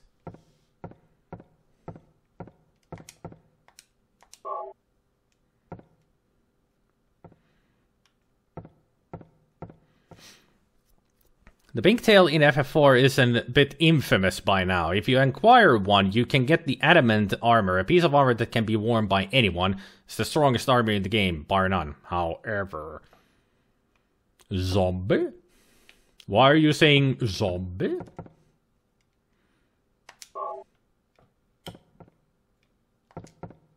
There's a TV set. The power must be out. It doesn't work. Well, you haven't noticed. It's a bit dark everywhere, Harry. Alrighty, but yeah, I agree. Quite a classic, this one. Still just to paint the skyline, as we say, anyway. Hopefully this does get a remake, yeah. You never know. Who would say no to a first aid kit? That was the response. A zombie? You never know. Even they might want to fix their arms and other pores that might be seeping blood and everything. But then again, though they don't really talk now, do they? But they can nod, or do this, shake their head, to decline or accept. Keys for Eclipse. Something is written on the map, hanging on the wall. Copy to the map. There are 3 locks. Those who don't know, this is a side quest they could do. I don't remember exactly what the ending to this is. But I do know that it is something epic. And we want to do it. Waiting really for a Resident Evil 2 remake as well. Well, it is happening. Is it coming next year? January or something? Need to finally buy 01 Origins set 2, cause why not? Resident Evil 0 I didn't like at all. At all. I think Resident Evil 0 is awful. January 19th. Yep, thought so. To get the pink tail, you have to fight random battles in one tiny room near the end of the game to encounter a pink flan princess, named different between versions. They have a 1 of 64 chance of showing up. Then they then also only have a 1/64 chance of dropping the item. People have spent days trying to get one. Mercenary. And the other random enemies are very strong. It is just about the end game after all. Mercenary. You haven't played Earthbound, have you?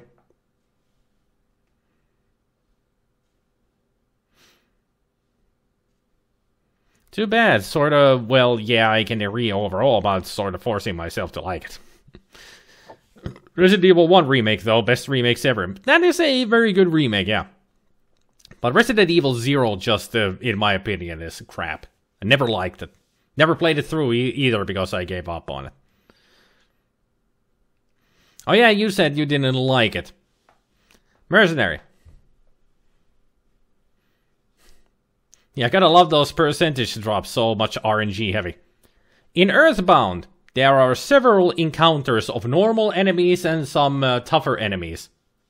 Everywhere in the world, in Earthbound. That have a 1 of 128 chance of dropping a rare item. And there's plenty of them throughout Earthbound. And people have spent days grinding those monsters in order to get that 1 out of 128 drop chance. Because that is how you play Earthbound 100%. You grind for those 1 out of 128 drop chances. If you want to, if you also Raisin in my streams, if you intend to say something sarcastically, either put /s at the end or kappa. Kappa for me means you're being sarcastic. So 1 out of 128th chance, even better. If you had the kappa at the end, I would know to say it like that then. Just letting you know that if anybody wants to say something sarcastically, put a kappa at the end.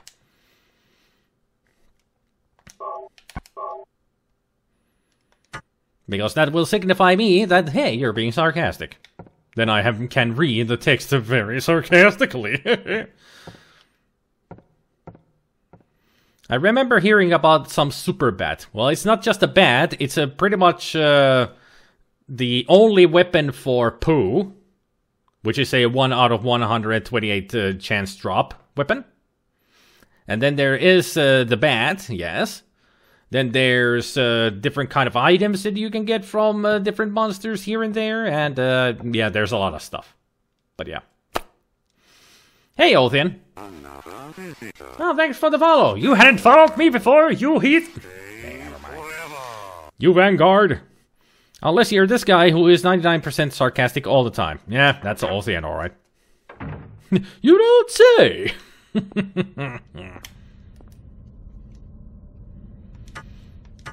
But if I ever, or should I say when I do a live stream of Earthbound, I will only go for the necessary 1 out of 128 chance drop items. Like for the weapon for poo. And that's it. All the others are just like healing items that you cannot at that point cannot get. So that's why they are rare drops. But later on in the game you can buy them. But they can be super useful at that time of the period where you are in the game. Also, what the fudge have I not followed you? Good question. Have you been to my streams that many times, Salthian? Maybe that's the reason why you haven't been here. To this day, I have never beaten Earthbound, despite owning a physical copy for decades. I played it through twice. Is it that good? Okay. It's a lot of fun. It has a lot of quirks. A lot of fun stuff. That's why I like it. Quirky humor, really strange stuff, but it's funny. It's engaging. And it's great, all in all. I don't pay attention to the follow button unless I noticed it. That would explain it. Prism Shroud had an item that you needed to complete the game that was a bunch of random spawns. One could grind for days for that too, and since the game didn't tell you this, you got stuck for no reason. Well, that's bullshit. Earthbound is great. Well, Hellsit also agrees. No parking anytime. Remember that. Was this the area where I got the health drink, actually? At the beginning? Because this is the cafe area.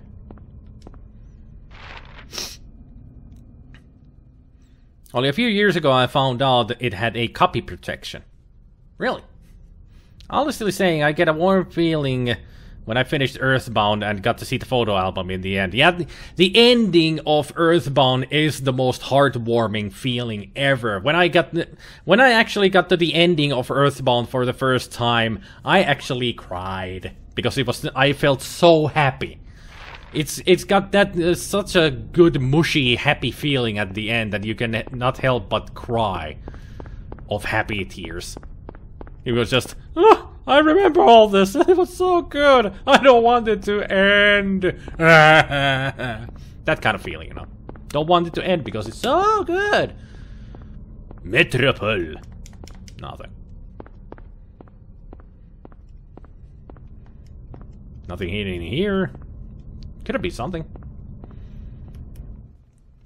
Oh, I know. The loose card is got some value.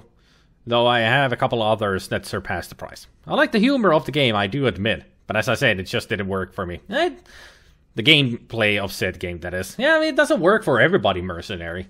You know? All games, there's thousands of games, and there's many that some people just don't like. Like me. You guys have said many games that you really like, but I say, never liked it. Just like Duke Nukem 3D. Never cared that much for it, but many of you guys actually like it. But hey, different folks, each to their own. That's how it goes. The programmers were thinking about code theft, despite it being on a cart. Cruel routine that lets you get through most of the game before robbing you of an ending.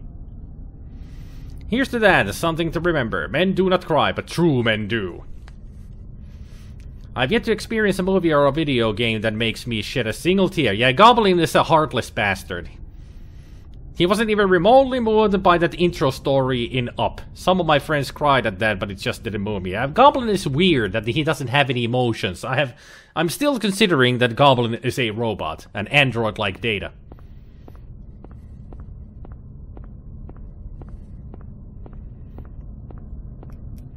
I had to go through part of the ending of our Earthbound twice. When I figured out how to deal with the final boss, I used the right command 3 times, and then he killed me. Then I had to retraverse the entire last area as a result. Ugh. Yeah, the final boss, it took me, when I played the Earthbound for the first time, it took me like an hour. I didn't die, but it took me... Well, maybe not an hour, but it took me a long time before I figured out what the hell I'm supposed to do. The game does give you... One way. Game does give you a subtle hint on how to beat the final boss in Earthbound, but I didn't figure it out. Goblin is the android sent by CyberLife. Oh, that's Connor, not Goblin. But Goblin could also be, yeah. Why not? I've never played or watched that much of Detroit Becoming Human, but I've heard that it's a really good game. Similar to Heavy Rain. The choices that you make affect everything and that kind of stuff. Vulcans do live among us. Yep. Goblin pretty much, either he's an android or he's a Vulcan. Yeah. You're not cold-blooded, Goblin. You're a Vulcan. You're smart. Logical. Emotionless. Duke 3D, my 2 cents as well. Duke 3D, Shadow Warrior, and Blood, the holy trinity of 90s PC shooters. Duke 3D, played a little, didn't care for it that much. Shadow Warrior, never played. Blood, never played. I wasn't really that much into shooters back in the day. Pretty much the first shooter that FPS that I played that really got into it was Half-Life. Then I played System Shock 2. Great games. Both of them. Those were really my introductions to FPS games. And after that, I have enjoyed FPS games a lot.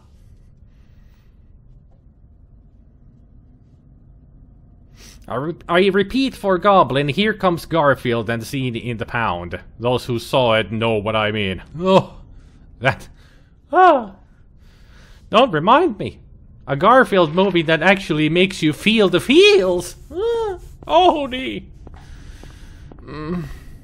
Don't remind me of that scene. You're reminding me of that scene, mercenary. I'm gonna cry. I haven't seen that cartoon in years, but I still remember that moment. Stop remembering that moment. I'm actually getting teared up here. And I'm supposed to be...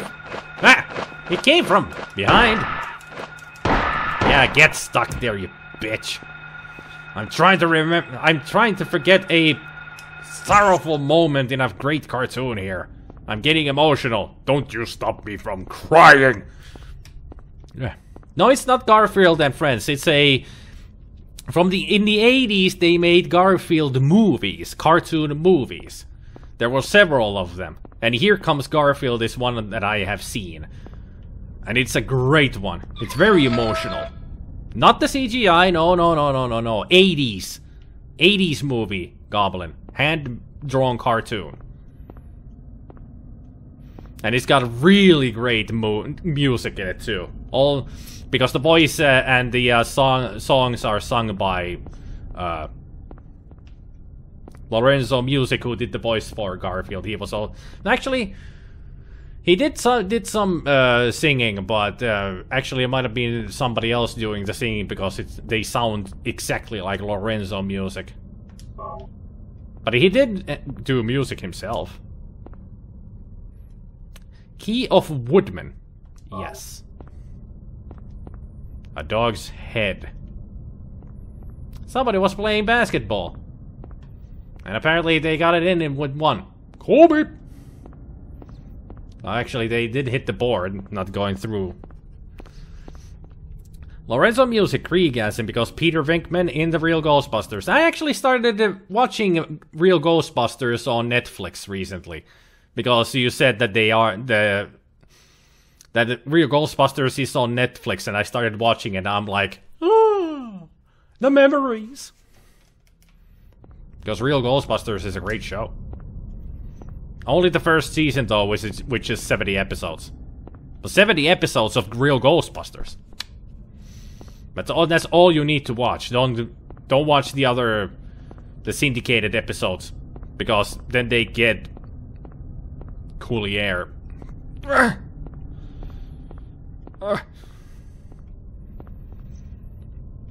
I don't need to look at them, Raisin. I know, but no, anybody else should not watch them either because of Coulier and other stuff. They just made everything bad. Just so bad. I still feel sad at certain scenes in movies, but I just never shed a tear, ever. So you can feel sadness, but you cannot shed a tear. Maybe you just have dried out canals. Cannot produce said tears. I thought that was a drinking water fountain with how that health drink was sitting on the pedestal. We'll get Goblin some onions. No, we'll get Goblin a movie that will make him cry for sure. We'll just have to think about what movie would be. I think we need to find a movie that will have Goblin get a real connection to. I mean, if Goblin has seen lots of Garfield stuff, then he might enjoy the movies, and he might actually get teared up.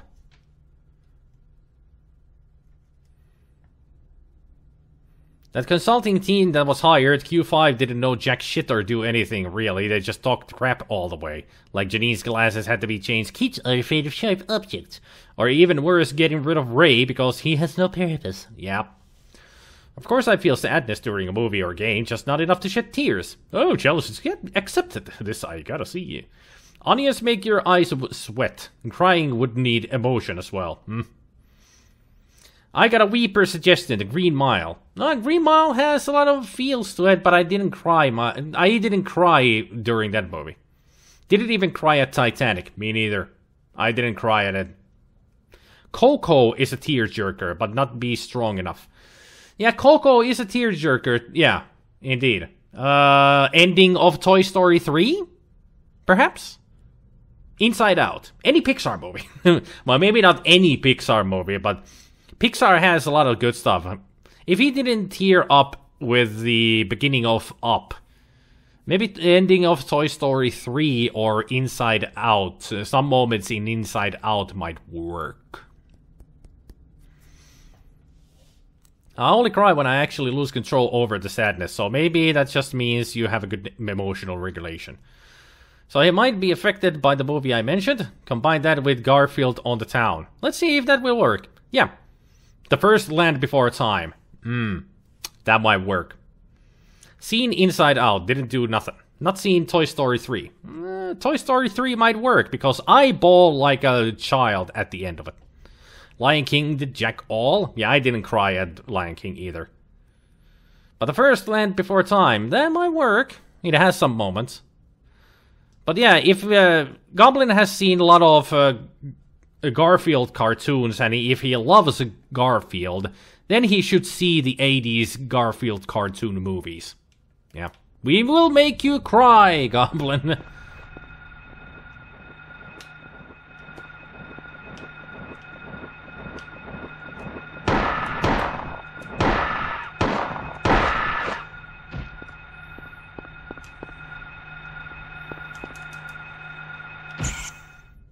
Squeak.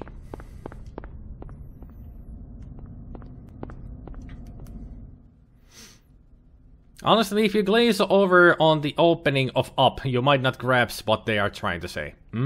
True. Even friends of mine that's a lot more emotionally hard and says he liked to watch it alone and cry in his undies only. Such guilty pleasure. You mean Titanic? Why only in his undies? That's weird. But I didn't even glaze over. I watched the damn movie twice as well. My friend told me about how it made him cry, so I got curious. Oh, you mean Green Mile. You weep totally massively at the Green Mile. And even your friend bawled over it. I didn't cry at Green Mile either. It didn't make me all teary-upped at any point. Maybe because I had read the books before. The short novels. It was a series that King wrote for Playboy, I think it was. They published it. But I had the booklets. And I read it before the movie.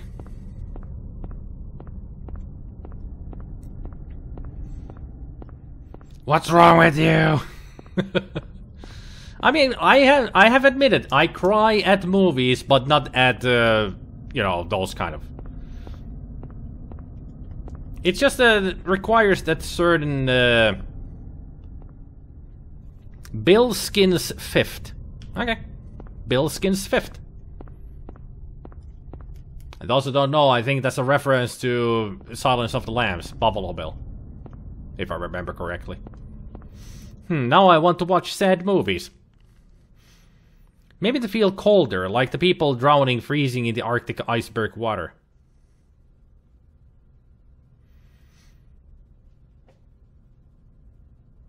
Personally, Green Mile, total tearjerker. I even cried to a dying mouse. A dying little mouse. Well, it's a mouse. It's a very cute mouse, so. I don't think I never cried to it. No, don't think so. But like I said, at the end of Toy Story 3, bawled like a baby. The first 15 minutes of Up, bawl like a baby. Certain situations in Inside Out, bawling like a baby. Even Coco got me very tear-eyed at some points. Pixar has that magic that works for me, you know.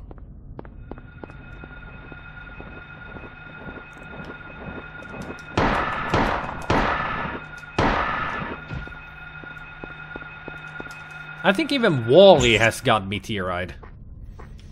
Take care, Jump! I must depart to real life now. Wreck-It Ralph had a couple of those moments for me too. I think for me it was just one moment. I haven't seen Wreck-It Ralph in a long while. I don't remember that much about the movie. I should watch it again.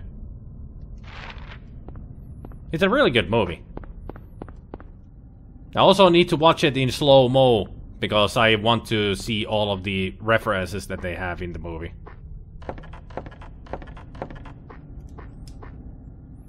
Got the key of the Scarecrow. Now the only thing that we're missing is the lion.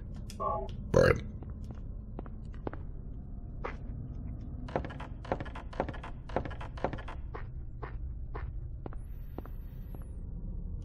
WALL-E had touching scenes overall, but I like the comedy. The comedy is best in WALL-E. I mean, it is supposed to be also emotional, but it's mostly comedy in it. Lots of slapstick. And I like it. WALL-E is a very cute movie.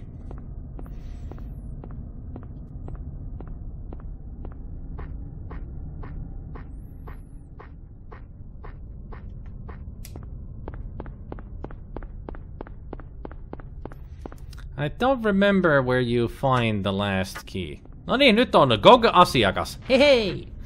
Käännettiin Mursu. So Mursu is now an official client of GOG. Or as people say, GOG. Because it's not good old games anymore, now it's just GOG.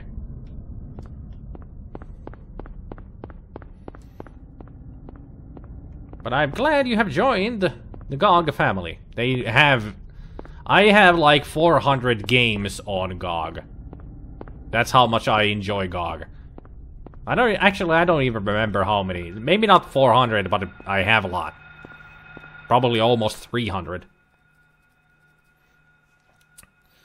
My emotions work a bit weird. Some movies, like mentioned above, nothing. But crying at the end of Top Gear episode depends on the day too.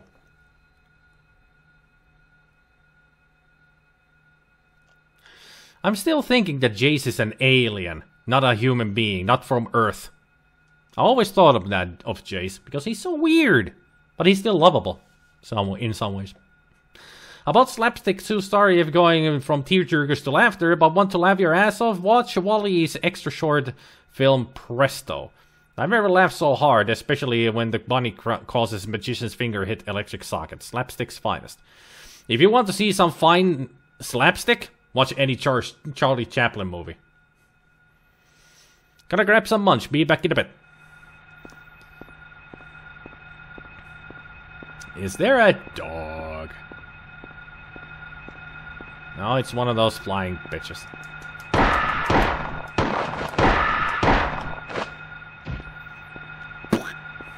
Up that thud. Stomped on its ass. How about Tom and Jerry? Well, Tom and Jerry is classic. Looney Tunes, Tom and Jerry, Animaniacs, Tiny Toon Adventures, name it. You name it. Cartoon, slapstick, best slapstick. I can just start discussing my own emotions more deeply in a few days or weeks, I think. Well, if you want to, Gabriel, then we can do that on the Discord at least. Whenever you feel like it, Gabriel, Discord is always open.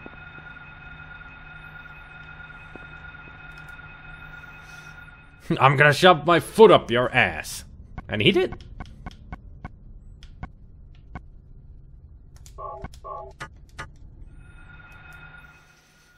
But not really, watch Presto, it's done in spirit of classic slapsticks. I should watch it, if I can find it. Personally, I'm a bit upset even that one film clearly has different music track playing on it. One where Chaplin comes home while drunk and has trouble getting to bed. The entire film even lacks dialogue, it's all about what happens. Well, Chaplin did a lot of it, he is from the silent film era. Do you know Simon and Garfunkel started their career at the name Tom and Jerry? I did not know that. Settle down, Harry, you're not that much of a badass. Dr. Harbaugh's sing-along blog is somewhat certain and tearjerker for you too. Huh. Dr. Harbaugh does have some moments in it, you know.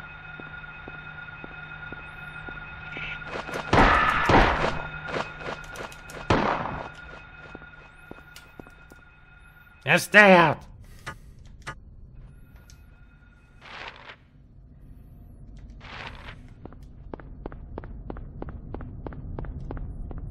I wonder if the key is somewhere around here. Might be a doghouse or something here.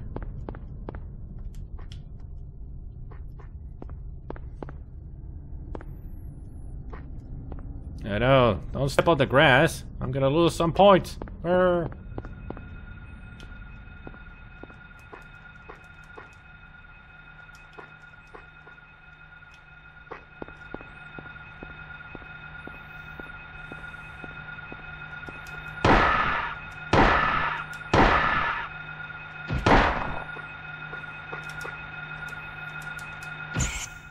There. Speaking of which, remember when I complained that I can't feel fear because I get angry every time? Well, yesterday I finally managed to break through that reactive anger and reach the anxiety underneath. This has been just as therapeutic as I imagined it would be, but dozens of times scarier. It is supposed to be scary because it's fear. Sorry to be confusing, meant Presto, but enjoying Chaplin from such, though. The Dictator is good film too. Loving the barbershop scene, work while listening to music. Yeah, the barbershop scene is my favorite from The Dictator. The Dictator is an excellent film. I've watched it dozens of times. Another really great Charlie Chaplin movie is Modern Times. That's another one of my favorites of Charlie Chaplin. Modern Times. It has only speech at the beginning, but the rest of the film is silent. And also, well, actually, in the beginning and at the end, where Charlie Chaplin makes a gibberish song, which is great. Those are the only parts in the movie that has speech. Otherwise, it's completely silent of a movie. But a great movie. Then again, I'm a bit emotional too. The aforementioned Silent Hill 2 Promise reprise never fails to bring a tear if it plays long enough. I felt what it will do to me with context. I wonder... I'm gonna play a little bit music here. Does it sound like this, Mercenary? Does it sound like this?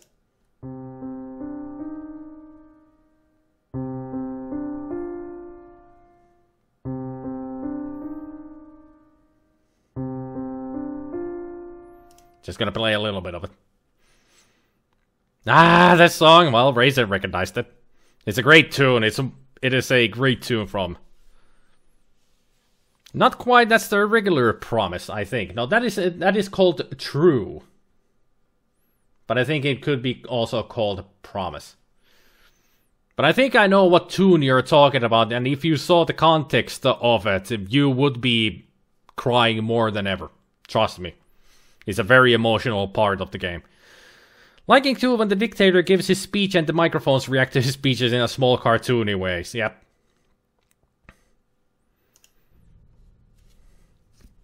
That made me think somebody tells you a close person in your life has just died. Yep. It's a very sorrowful song and I like it a lot. It's one of my favorites from the soundtrack. That one.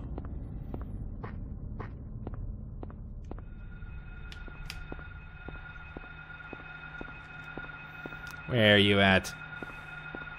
Harry Mason coming through. I'm looking for a key. Have you seen one? I'll take that as a no. I keep pushing the wrong buttons. Oh. We're at the end of that street. Well, I gave the link on Discord way back in this stream. You can let me know if it breaks you like it does me. Probably won't break because music in general doesn't give me, you know, it doesn't get me emotional otherwise than, hey, I like this tune, I'll dance to it. That's all.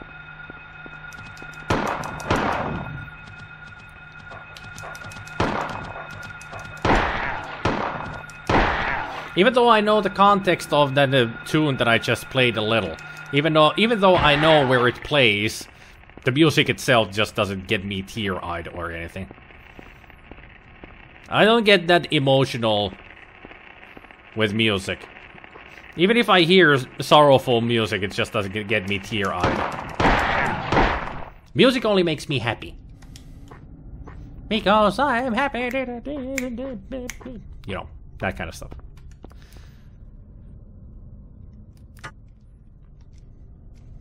Clearly, you need to find the key master. Are you the gatekeeper? Where is that last key? There is a third key that I need to find, but I can't remember where it is. Well, let's get to the cafe and save the game at least. We've been wondering about... And yes, all these enemies do respawn. If you're all wondering why those two dogs were there again. The reason is they do respawn.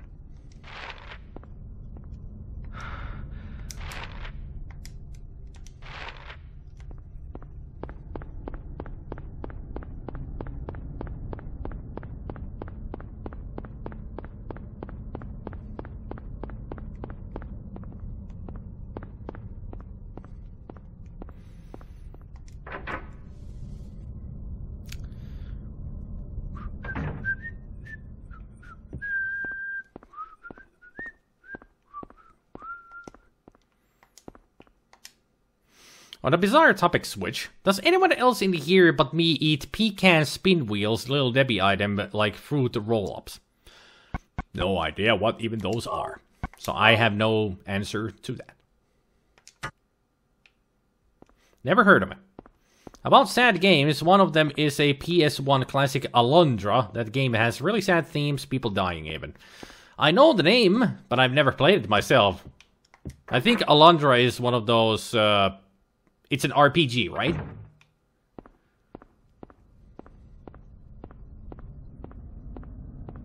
Even as American, have never heard of them. Recommending to give it a try, it's really cool. But I am really sheltered. Sorta adventure RPG top-down like Zelda. Ah, one of those.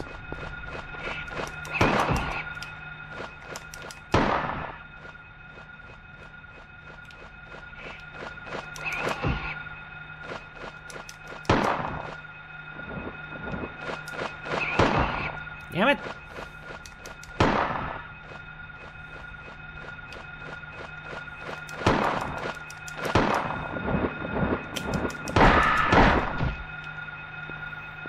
And stay down. At least I found the health drink.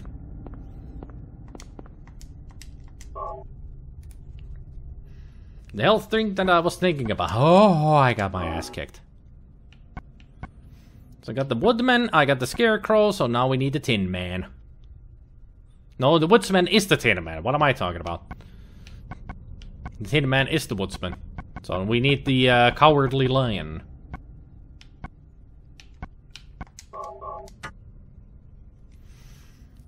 Tere Jussi! Aloha sinullekin. It's hard because there is platforming in that too. It has its issues. It's not totally top-down, how to say, bird's eye view? Isometric. Yeah, that's the... Isometric.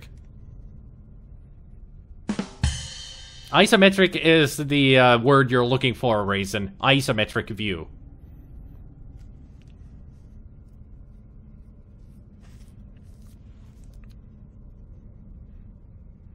I recognize that pig squeal sound effect. A certain antivirus program notoriously played it at max volume to warn you when a virus had been detected.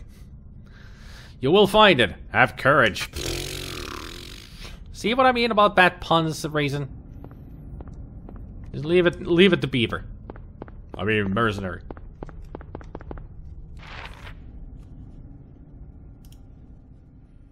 Oh, that kind of view, not isometric. Yeah, that is a bird's eye view. Yeah. Kind of reminds me of some other games that I played in the similar style.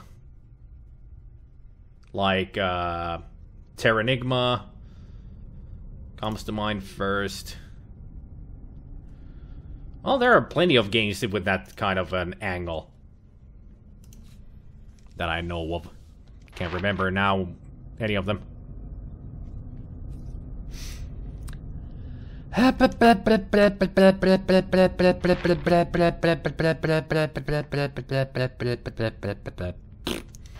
trying to... That was my thinking noise music sound thing. Thank you for the follow.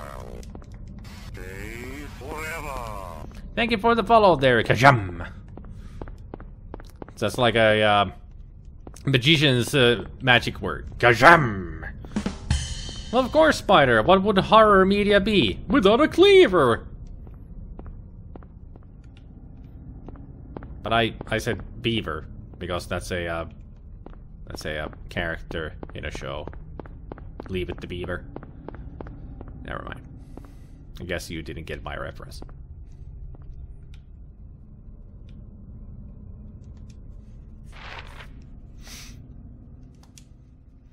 Yes, his name is Beaver Cleaver. Ah, you got the reference. Okay. I just forgot that his name was Cleaver.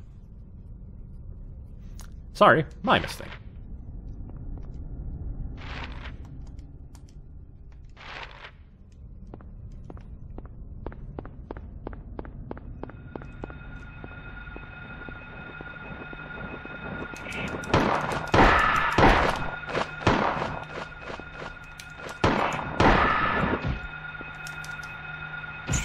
Yeah, take that and put it up your beak.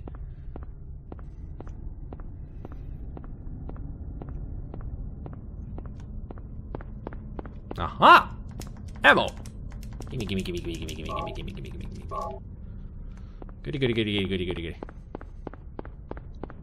Got 60 ammo from that. It was a good thing I came here then. Bills is the 5th. As far as I remember, that is the newspaper line from Silence of the Lamb. That's called a fourth view. Third of a fourth. Third of a fifth.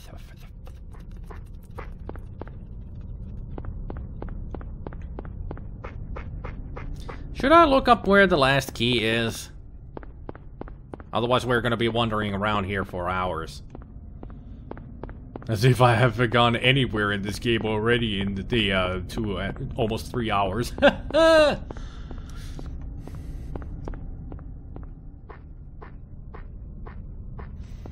I'm bad with terminology and such. I just play games! Well, that's all you need.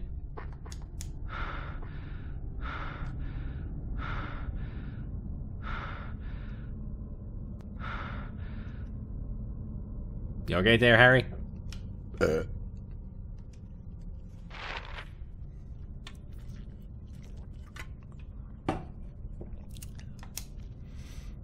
I mean, we got the other key from the alleyway with the long line.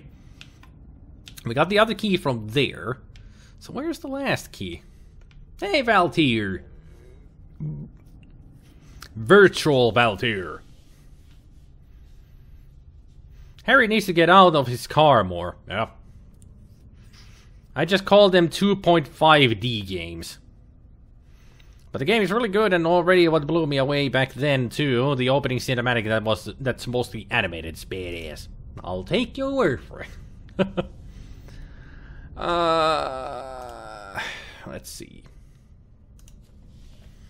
I'm gonna look this up. Silent Hill Wiki.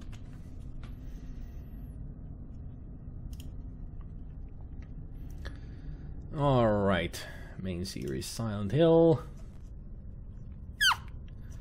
Just bear with me here. I want to find this last key.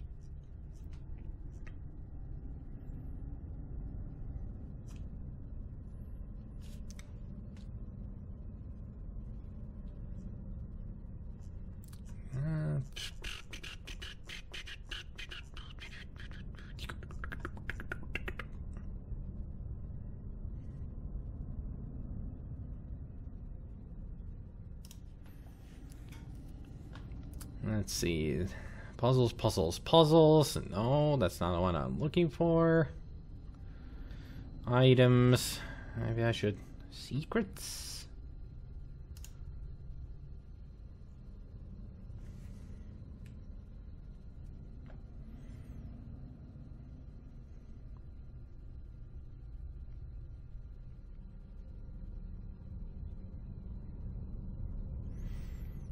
I think I have Aluntra for PS1, just haven't played it.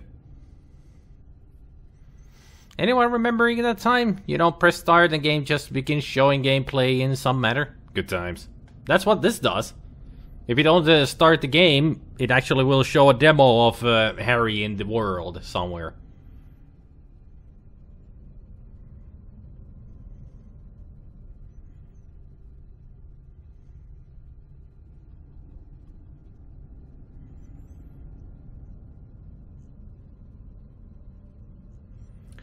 Now, where is the thing?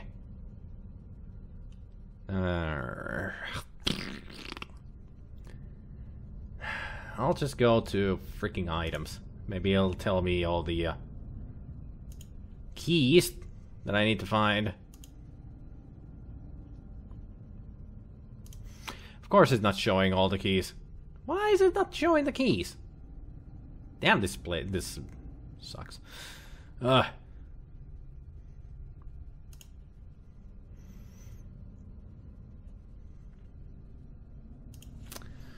Alright. Maybe Silent Hill Doghouse.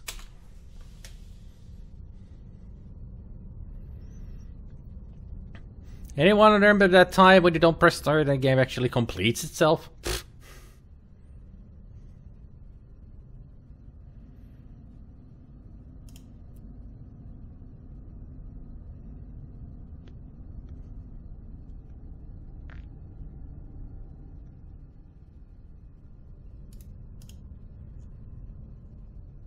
Maybe this will help.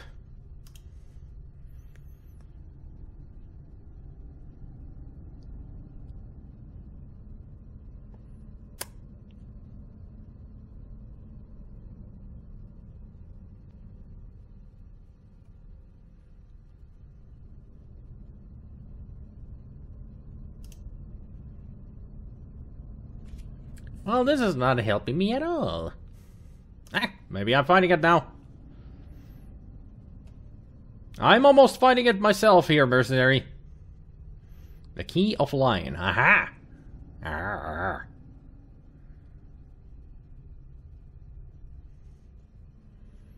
It's all an allusion to Wizard of Oz, of course.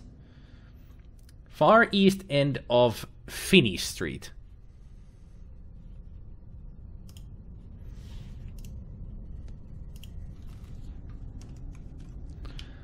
So we are at Elroy, there's Matheson. So we just need to go north. Okay.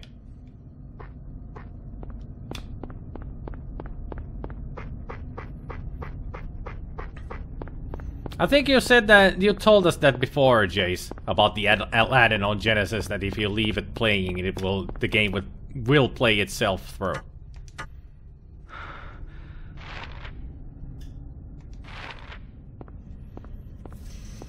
Also, already there is an Alundra 2, but it has nothing to do with the first game. Doesn't even have a Alundra character in it. Feels like they took some game and slapped the Alundra title over it. Isn't that always lovely? They make a game. It's just like the Nintendo game Journey to Silius, which was supposed to be originally a Terminator game, but they didn't get the license, so they just called the game something different, but it still has Terminator characters in the game.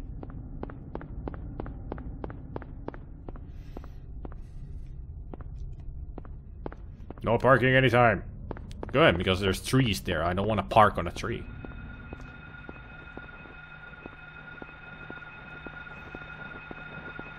I hear you flapping. Where are you at?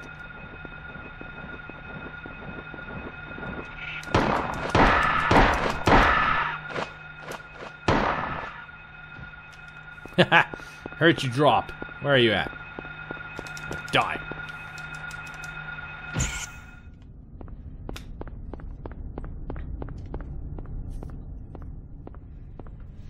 Has the toilet break. Sega completes the game while away. Heck, I wanted to play there. So this is where we find the last key. With some bullets. There it is. Key of life. So by letting the game play itself, you spoiled the game for yourself. Seems like you lose in that situation instead of winning. Yep. Perhaps Journey to Silius was just way too different to be a Terminator game. Just a feeling, cause I still would prefer the game having something to do with the movie. Just wondering overall of that too, yeah. Well, it was supposed to be a Terminator game, but because they fell out of the licensing or something, they made it into something else. But it was supposed to be a Terminator game. So instead they made it into what it is. I mean, what's on the levels and such? Well, it's a platforming game with all kinds of robots and such attacking.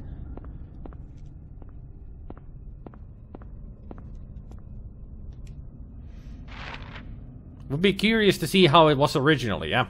All the mention of games that complete themselves and no one is making a Final Fantasy 13 joke? Shame.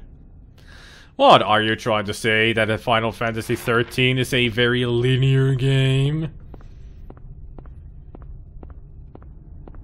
That's what I didn't like either about Final Fantasy X, because Final Fantasy X is a very linear game too. I mean, you have very narrow paths, not much of open world exploration in that game, if you ask me.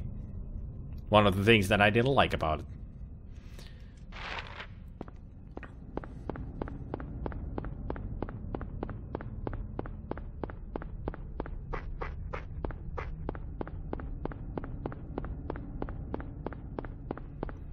Also, I honestly hate Titus and Waka. Seymour too irritates me. I hate Titus, whatever.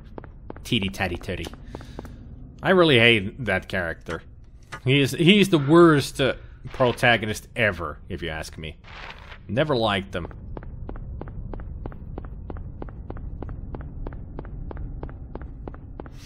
FF13 has an auto battle system that if you play without it, the game becomes near impossible, so unless it is on auto, you will likely fail. What a great gameplay that game has. It's a good thing I never played it. Anything here? No. Seemed interesting.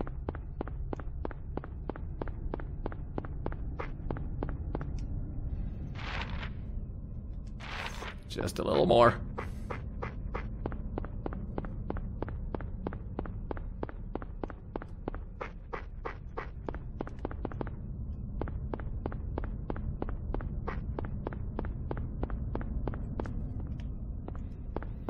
Here we are.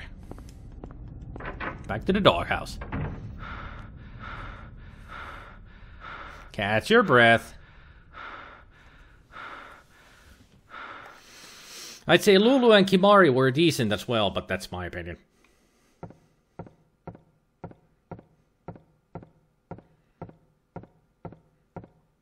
I'm sure there's at least one thing that everybody likes about Lulu.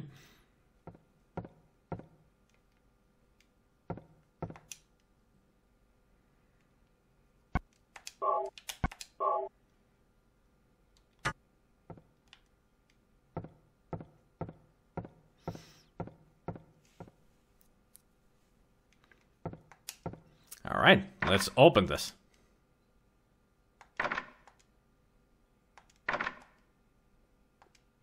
It's unlocked.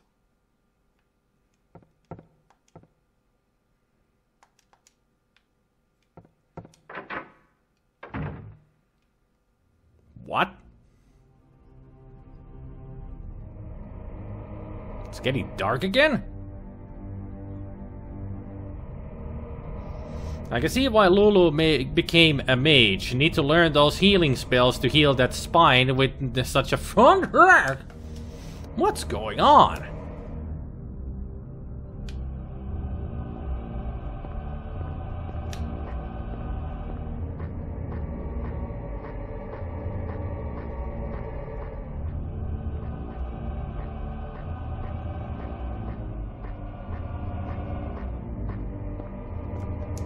Apparently people were having lovely drinks here. Hello, darkness, my old friend. I like Lulu for 3 reasons. One is her cold logic, and the other 2 has already been mentioned. Good night, Murzu. Sleep well. Front rack and those infinite belts. If we could have just loosened one of those.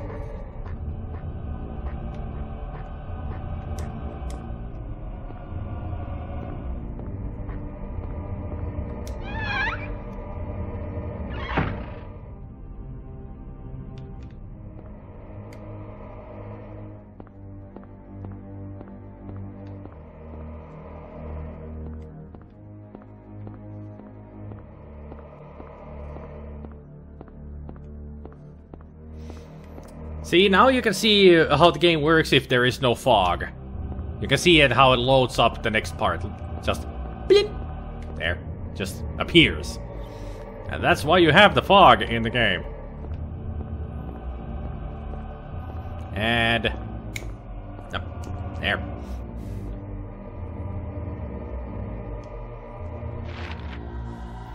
Welcome back!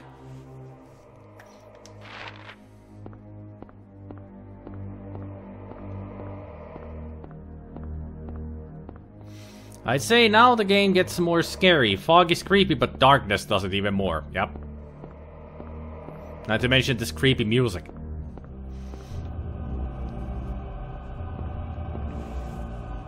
Still preferring it would switch between the two.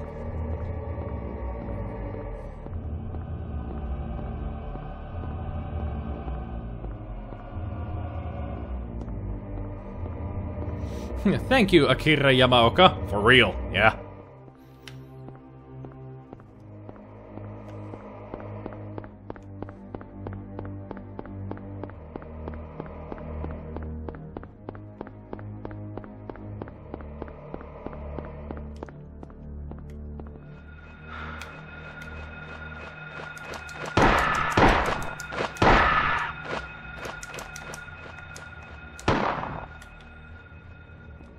That last one was a warning shot.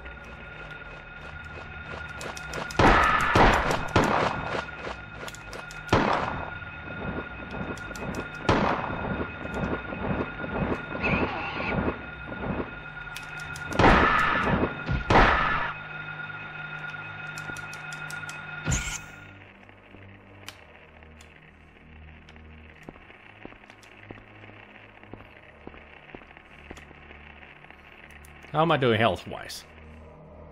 Not good. There. Excellent. The fog adds to it, yep. And snow or ash, whatever it is. Snow. It's snow.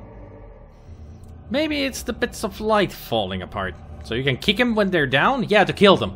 That's how you finish them. I feel like this alley was where I gave up on the controls of this.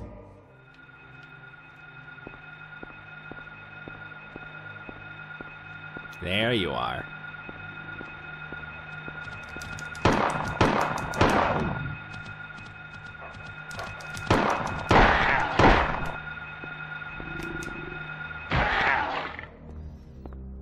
Harry's signature finishing move, Stomp.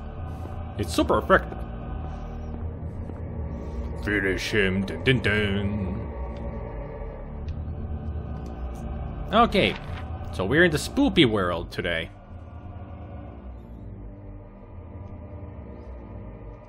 I gave up much later, right after the second optional item, I recall.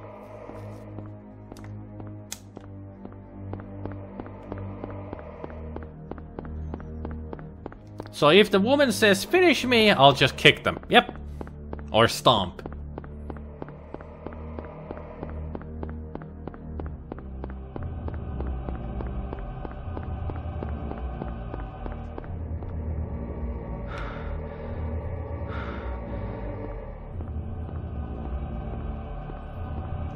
Anybody home?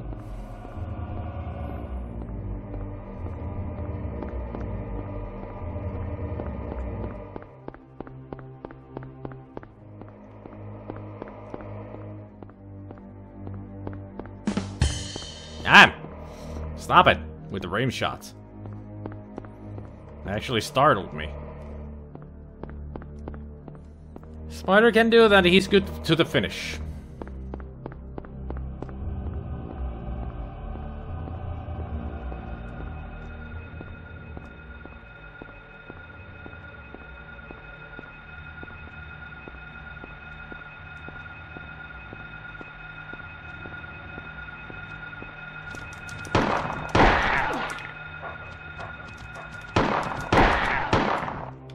Dead.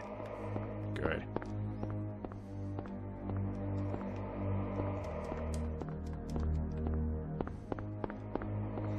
Quite the cave in here. No goodies to pick up. Damn it. Finished this game some years ago. I think I'd like this still, even with these limitations. I'm just such an avid gamer, both old and new go for me. Same here. I see goodies.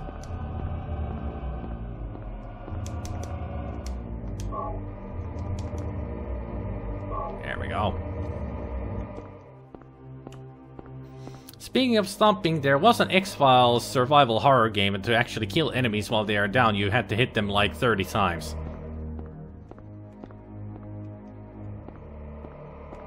This became so much more spooky with the darkness. The Resident Evil Dobermans were scarier to me, but to each their own.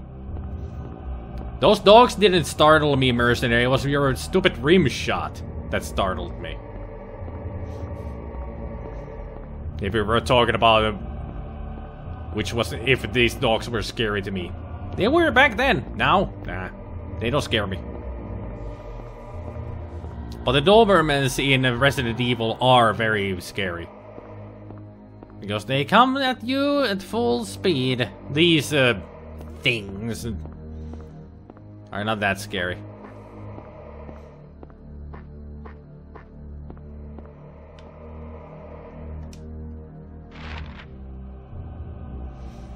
I'd say these are too horrifying. Horrifying if you do think about it. Yeah, because they're totally skinless.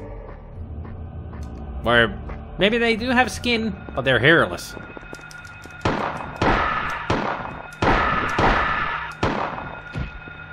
Not to mention these things. Ooh, stomp on the neck. I know what scared you. I call spearing everyone. My Ponsinger could be lurking around any corner. Waiting. Mind wrecking.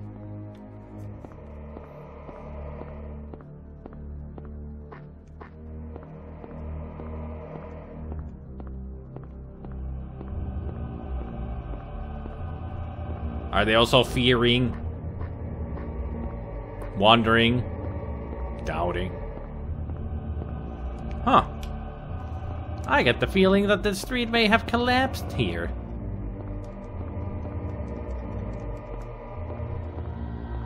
Got nothing to say about that? James has something to say about that, but not you, apparently. Well, continue down. Stop! I don't want to. I need to go on. I need to get to the school. Just some fleshy-seeming creatures that clearly are hostile towards you for whatever reason. Well, they're monsters. Huh. A drain. One theory would be that these are Silent Hill's residents. Yeah, that is a theory. One of the theories is that all these monsters are somehow residents of this town. You only just see them as monsters.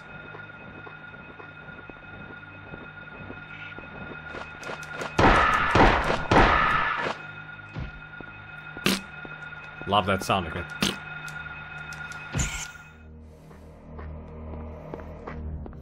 But that's just a theory. A game theory. And that's just a reference. That or they indeed are. Got a lot of powerful curses. Or maybe they gave in to their fears and just mutated. That's another theory.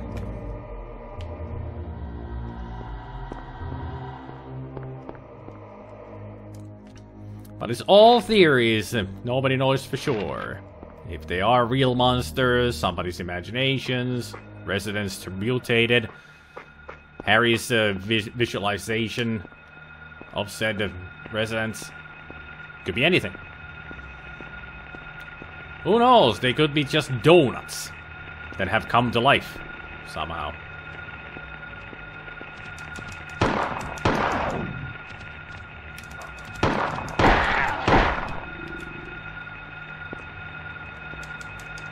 Yeah, kick your ass.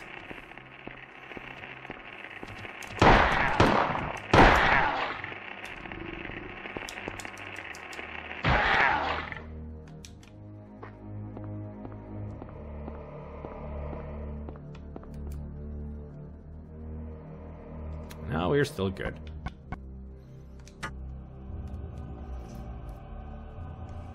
A nightmare of Homer's, I'm sure, yep. Maybe the main character is just a serial killer. That's another theory.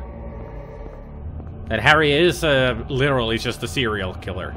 Come to kill people here. And nobody can stop him.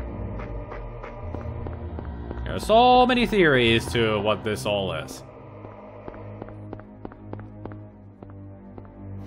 Harry took too many mushrooms and now sees people as monsters. Another good theory.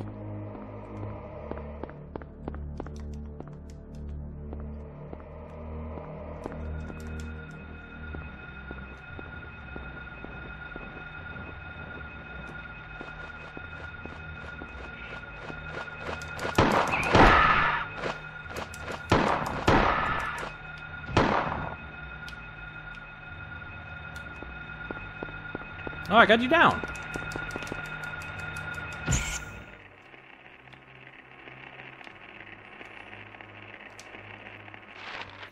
So where am I? Oh. I'm getting closer.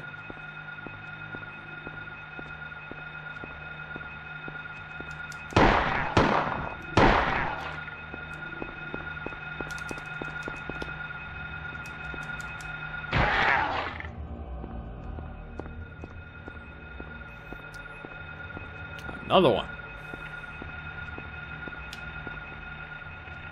I'm getting surrounded by dogs. That's never good.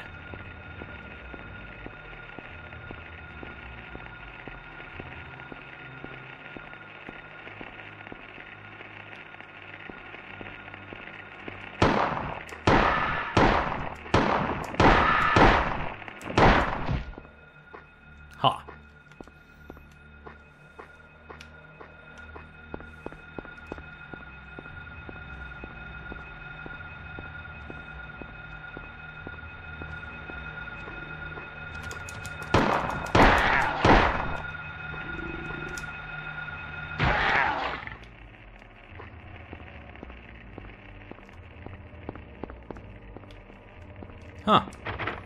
It's locked.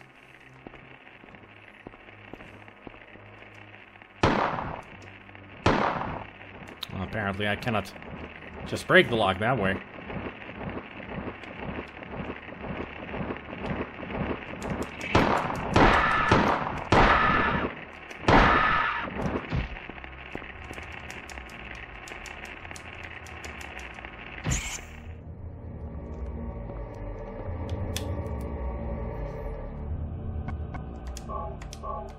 Maybe we can hit it with a pipe. No. I think we need to get ourselves a key. Ota vanhasta sienikirjasta, opettele ulkoa kaikki myrkkysienet ja syö vain tuntemiasi sieniä. What?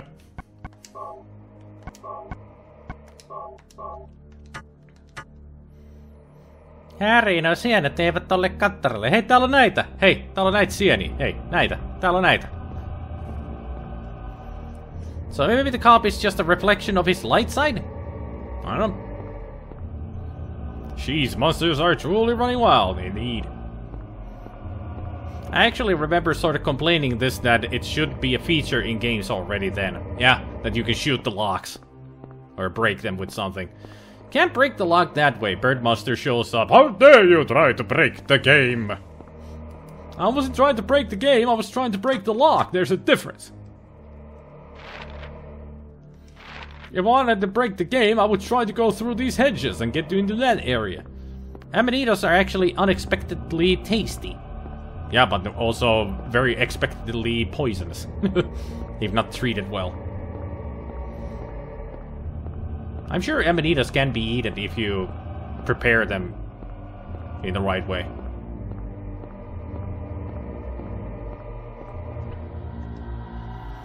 I mean, you do gather amanitas in the Elder Scrolls games to make alchemy stuff. A shake. They look like they're shaking. Midwich. Elementary. A skole.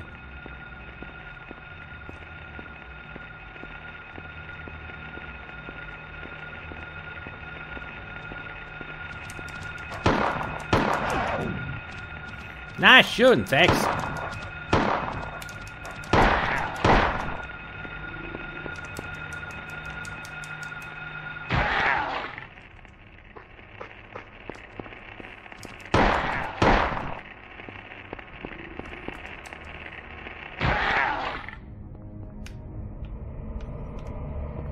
Okay, here's the first fun part about this elementary school.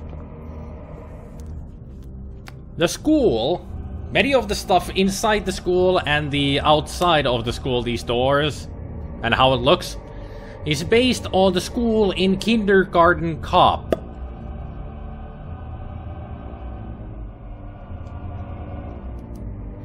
Next destination is elementary, my dear Spider. Yes, it is.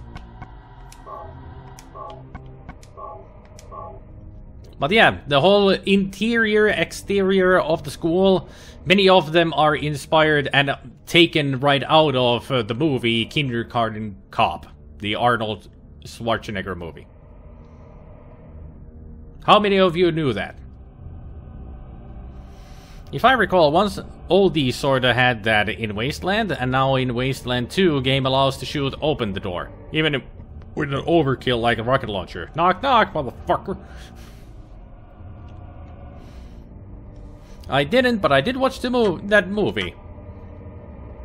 You can pretty much see this, these outdoors in the movie many times, because this is like the front doors to the school.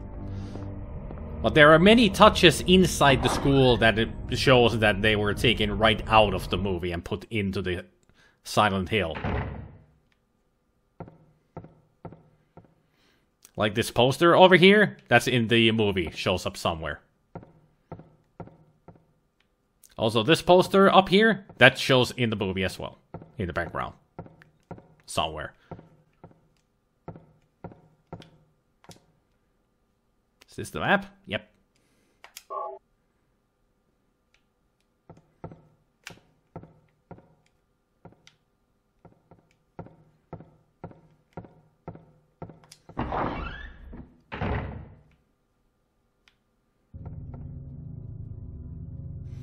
Welcome to the creepy school. So yeah, this poster here, that shows in the movie somewhere.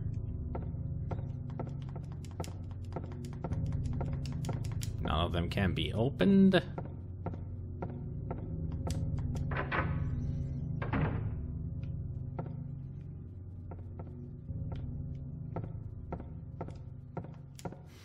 This cabinet here, this medicine cabinet, that actually is in the movie as well.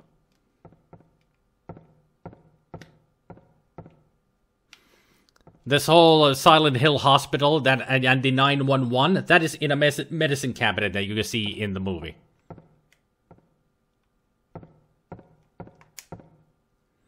Got the first aid kit. A health drink. Gotta get the first aid spray. Oh yeah, this is not Resident Evil. Are you talking about Kindergarten Cop? Yep, I am. This is this cabinet shows in the movie, except it doesn't say Silent Hill Hospital. But the 911 and that Red Cross thing and the whole cabinet looks exactly the same as it does in the movie.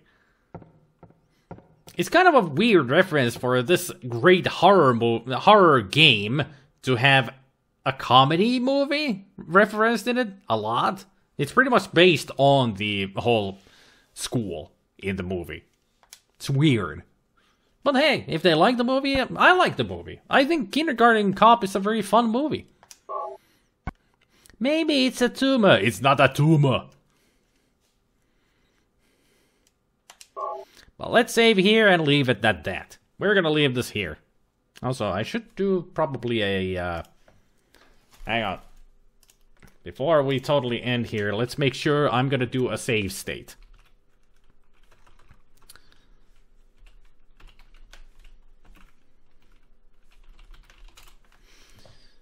I should save the game to make it sure. I mean, I have saved the game, but I should do a save state just to be safe, you know. That should be it, I think. That should have save stated it, maybe. And your time is all twos. That's rather unusual. Stay a while. Stay forever. Thank you, Big Gaga Ball, for the follow there. And I will continue this game tomorrow.